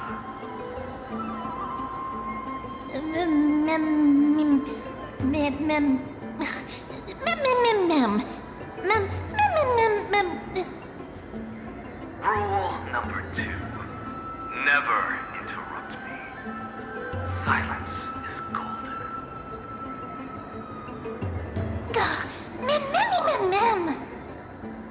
The person standing here and conversing with you right now isn't the vestiges of a memory. Rather, it is the culmination of the greatness of science and the pure, irrefutable, and undeniable exalted truth. Through the wonders of alchemy, I have shattered my soul and transmuted it into gold before burying it in this spot. I have recorded these words so that visitors may learn where their next destination lies.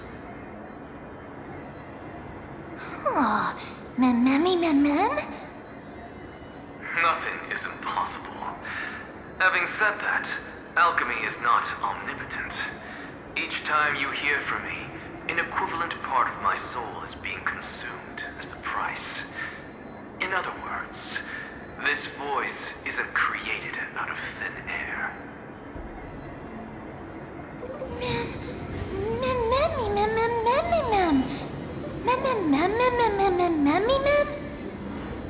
That's because my precise calculations account for every possibility. I also know that you have already discovered the cause of the calamity at the Grove, the Black Tide, and that you mistakenly believe that the scholars have been wiped. But that is where you're wrong. While the Black Tide was still approaching the Grove, the sages found a way to evacuate the vast majority of the scholars. They are heading toward the holy city of Akama as we speak. Only a small fraction of the scholars stayed behind with me to defend the Grove. If all goes well, Cersei's core flame will reach Akama before long. But since you have accessed this message, something unforeseen must have occurred. For now, you should continue onward to the Luminary Throne, where you may retrieve the core flame and our mortal remains. And now, the objective is complete. That is all.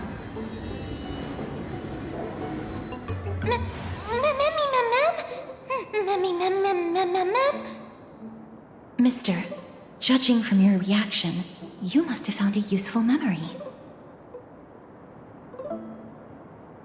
Professor Anaxa? That's a lot to digest at once. I'm sorry. Please give me some time. You don't have to take that too seriously. For some reason, he's especially particular about his full name. Professor Anaxa theorizes that all beings originate from the same source and have a similar composition, which in this case refers to the soul. He calls this theory Nesporism. It is an extremely complicated theory. You should get him to explain it himself if you're interested. Provided that he is still alive.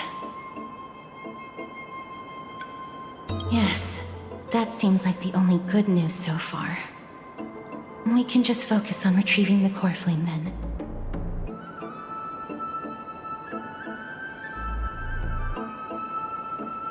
I do not wish to consider this possibility. Perhaps they were just unable to transfer the core flame, but managed to escape.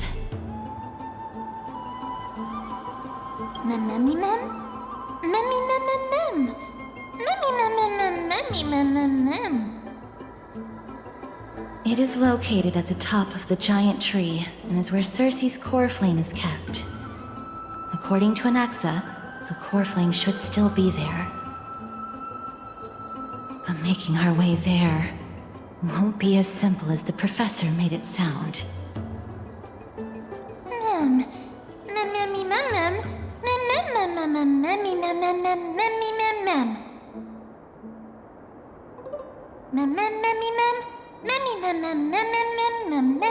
All right.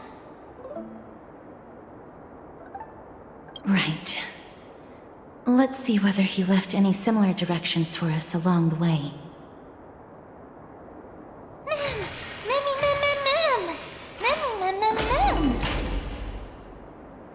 Alchemy is truly incredible.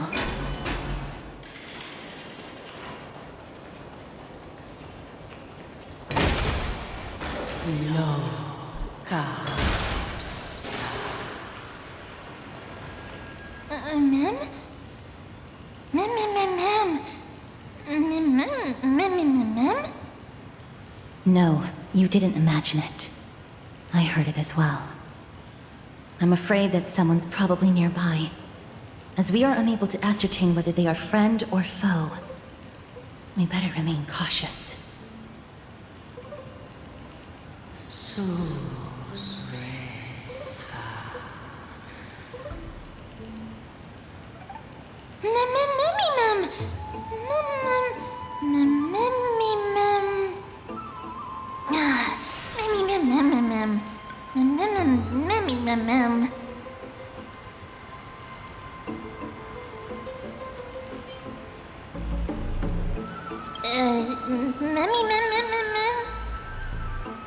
Found it. The voice is coming from over there.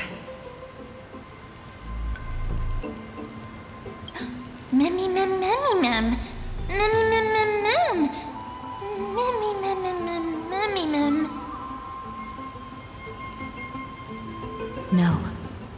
It seems to be coming from somewhere even further that way.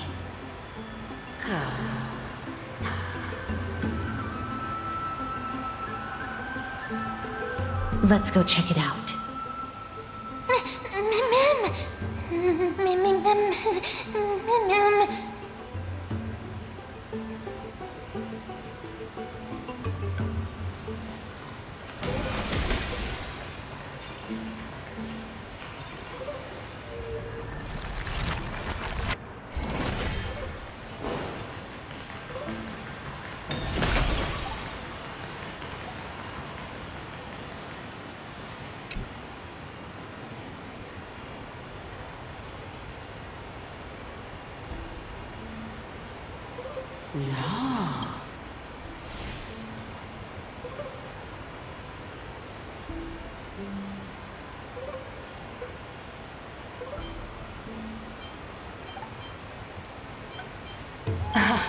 Regardless of what you do, a stone won't be able to speak. Mim! Such a lively little bunny. You even smell a little familiar.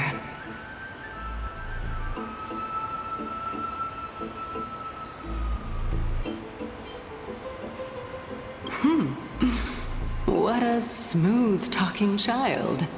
I'll accept your praise.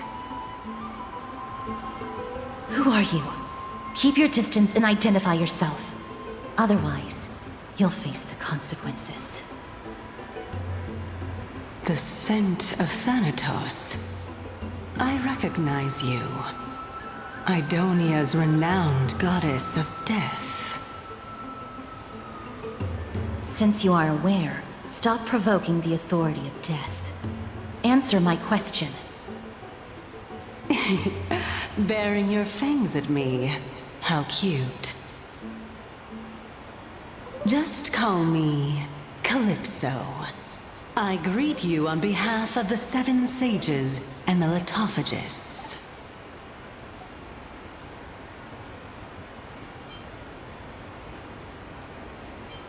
Be careful. Even if the head of the Litophagists has never shown their true identity before, we shouldn't trust this person so easily. The Weft could not detect her presence just now. That would be out of the ordinary if she were truly a phantom body. But if she is someone who has passed on, I should be able to tell. Let me test her. Do you mind if I join your private conversation? That would be rather inappropriate for someone who isn't even willing to reveal their real self. Forget it. However, I'm going to ask you some questions. Please answer them truthfully. If you can do so without hesitation, we won't treat you as an enemy for the time being. A pop quiz? Well, that sparks my interest. Go ahead. What was the topic for the grand finals of the 752nd Great Debate? Is a flying arrow in motion or at rest? Who was your representative?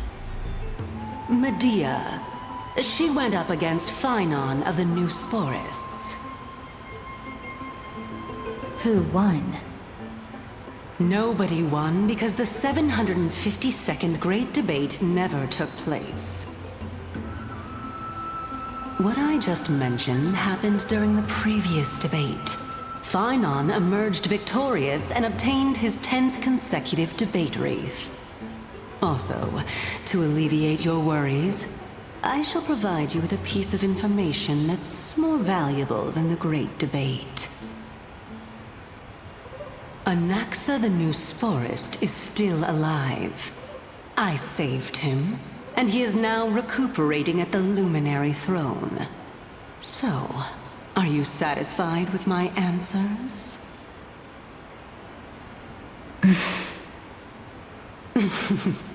This dumbfounded expression of yours is much more adorable and likable than the previous one. As the saying goes, seeing is believing. Why don't you follow me to the throne and take a look for yourself? I'll keep my eyes on you at all times. Oh, that's truly an honor.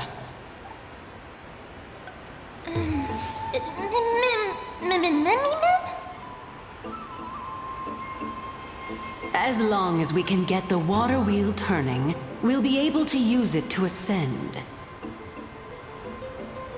So, the solution is to awaken this heart.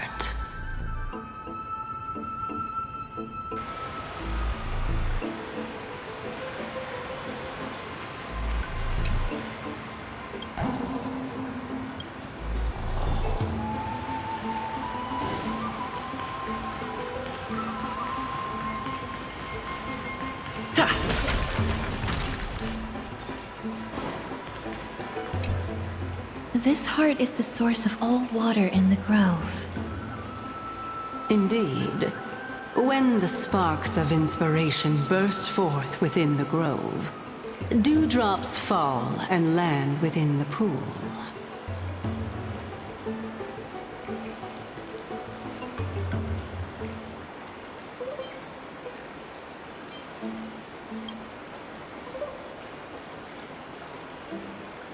Huh.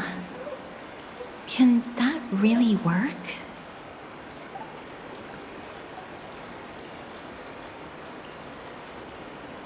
Seems like it won't be possible to fill it up with just the few of us. Just come with me. We must first retrieve a treasure if we want to awaken the heart.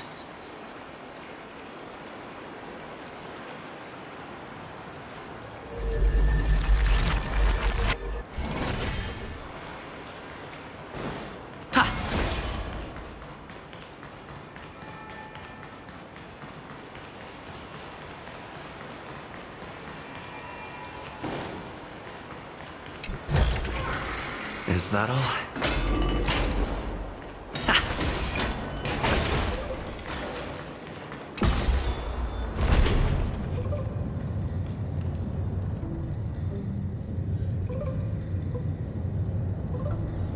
Is that the Chamber of Purifying Tears? You have a good memory. Why exactly did you... My intention should be obvious. See that shallow pond over there? Water lilies grow there.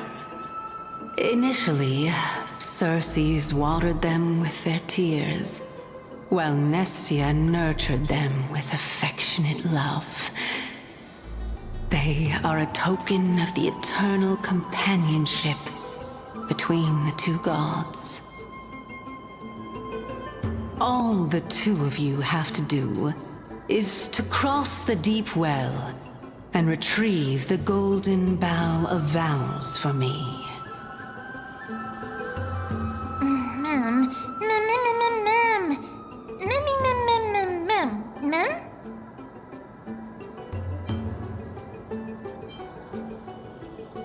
Indeed. Could it be that you actually do not know how to proceed? We can retrieve it, but I advise you not to waste your time on any schemes. Oh my. I'm helping you to eliminate your worries and obstacles, and yet I receive nothing in return? Besides, the bow is essential for awakening the heart and drawing water out of the source. If you can't find it this time, we can just remain trapped here for the rest of eternity.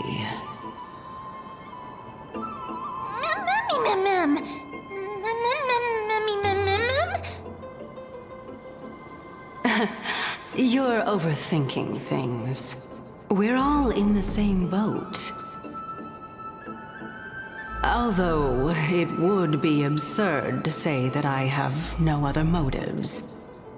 Since you've brought it up, I might as well take this chance to explain. I'm simply making use of this opportunity to see what you two are made of. So, is that truthful enough for you?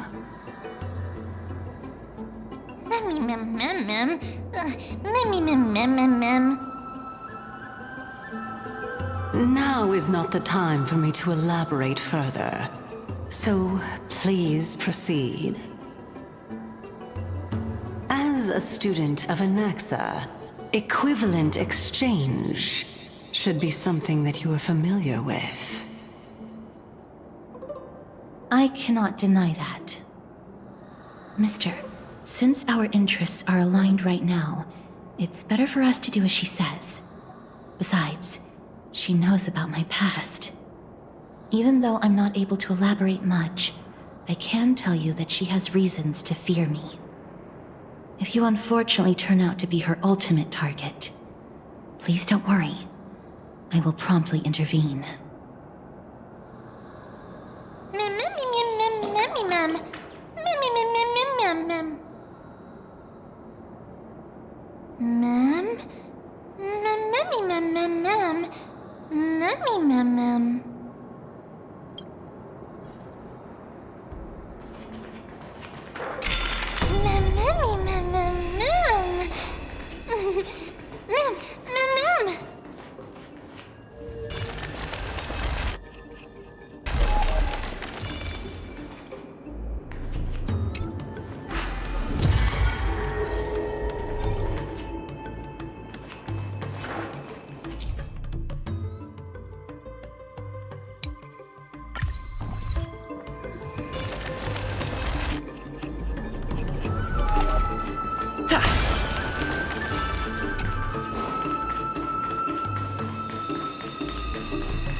Endless riddles. Nothing but a void. Open sesame. Watch it crumble.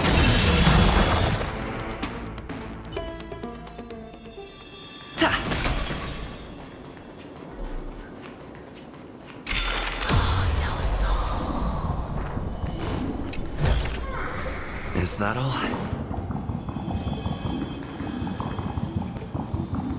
Huh? There are Ichor vessels stored here.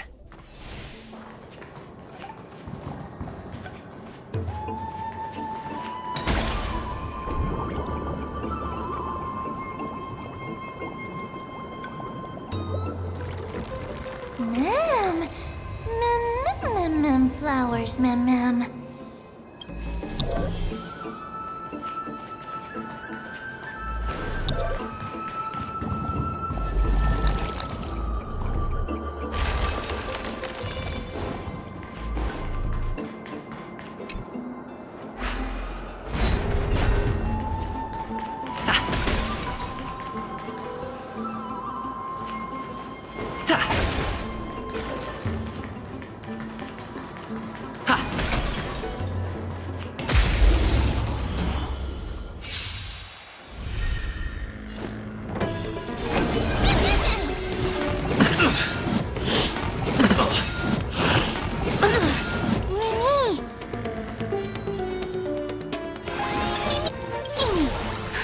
Just a little something.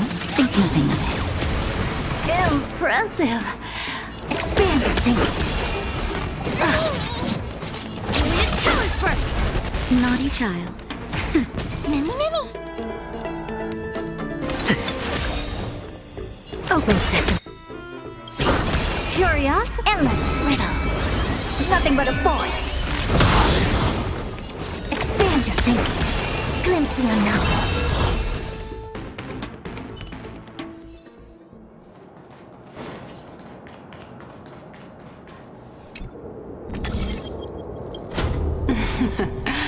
How smart.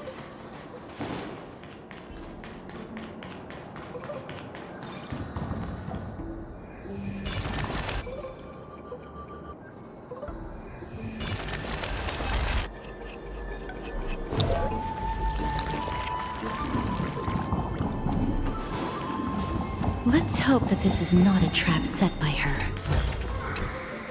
So this is the Golden Bough of Vows. I hope that the Titan will not take their anger out on us.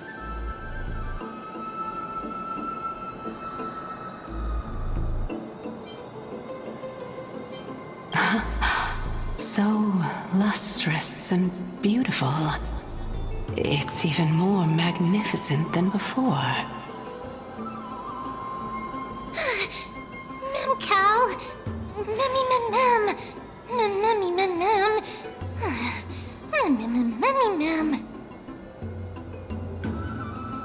Understood. My apologies, Pink Bunny. Memmy Bunny, Mem? Mem. Is this the legendary Golden Bough of Vows? We'll know once we test it.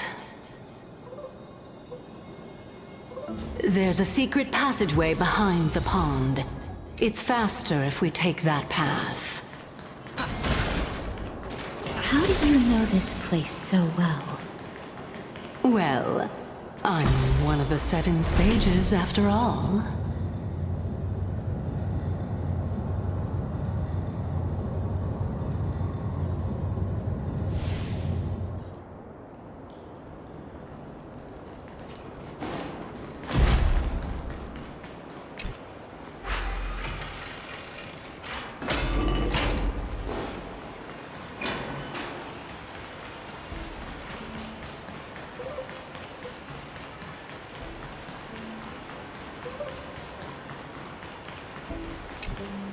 We're here. Could you kindly pluck a petal for me and place it into the pool?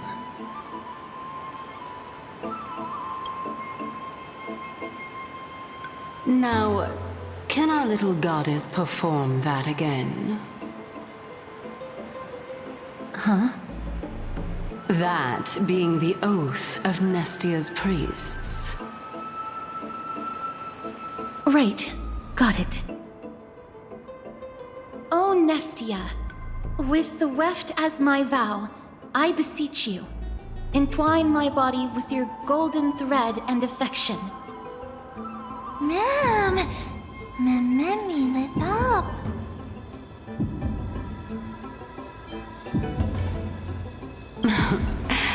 It's just an ancient promise between the Titan and humans. So, what do you think? It really is the Golden Bough of Vows. And I did not set any traps for you, right? That is indeed true. You look like a sad, lost puppy.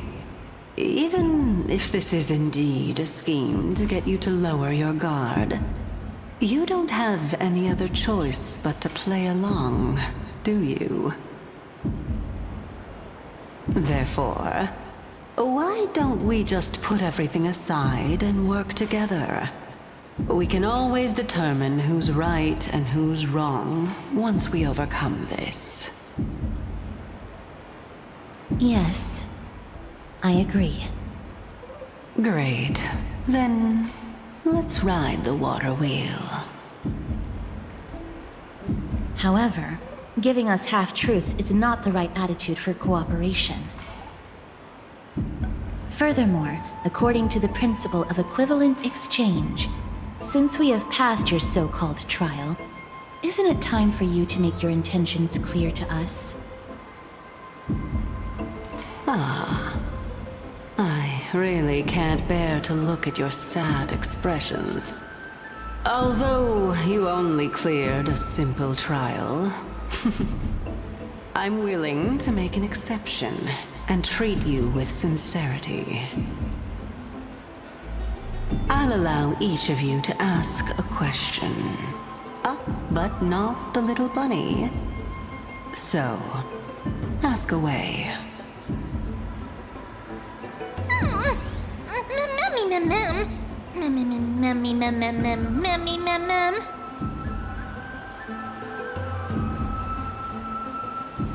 Well, in that case, mister, please go ahead.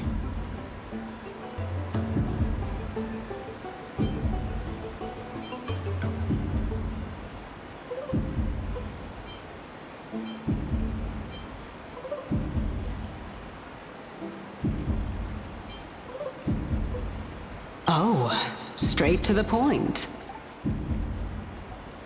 The Titans have cast a net over this place because of the black tide. If we want to escape, I'll require your help to reclaim my true form. Well, it's your turn now, little goddess of death.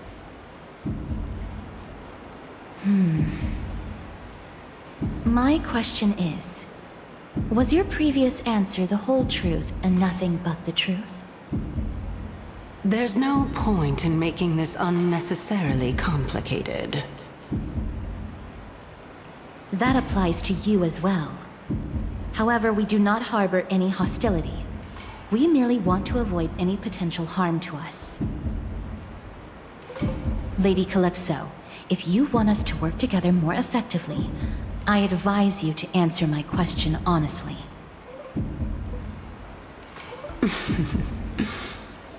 All right. I was completely truthful in my response just now. I have not deceived you, nor will I.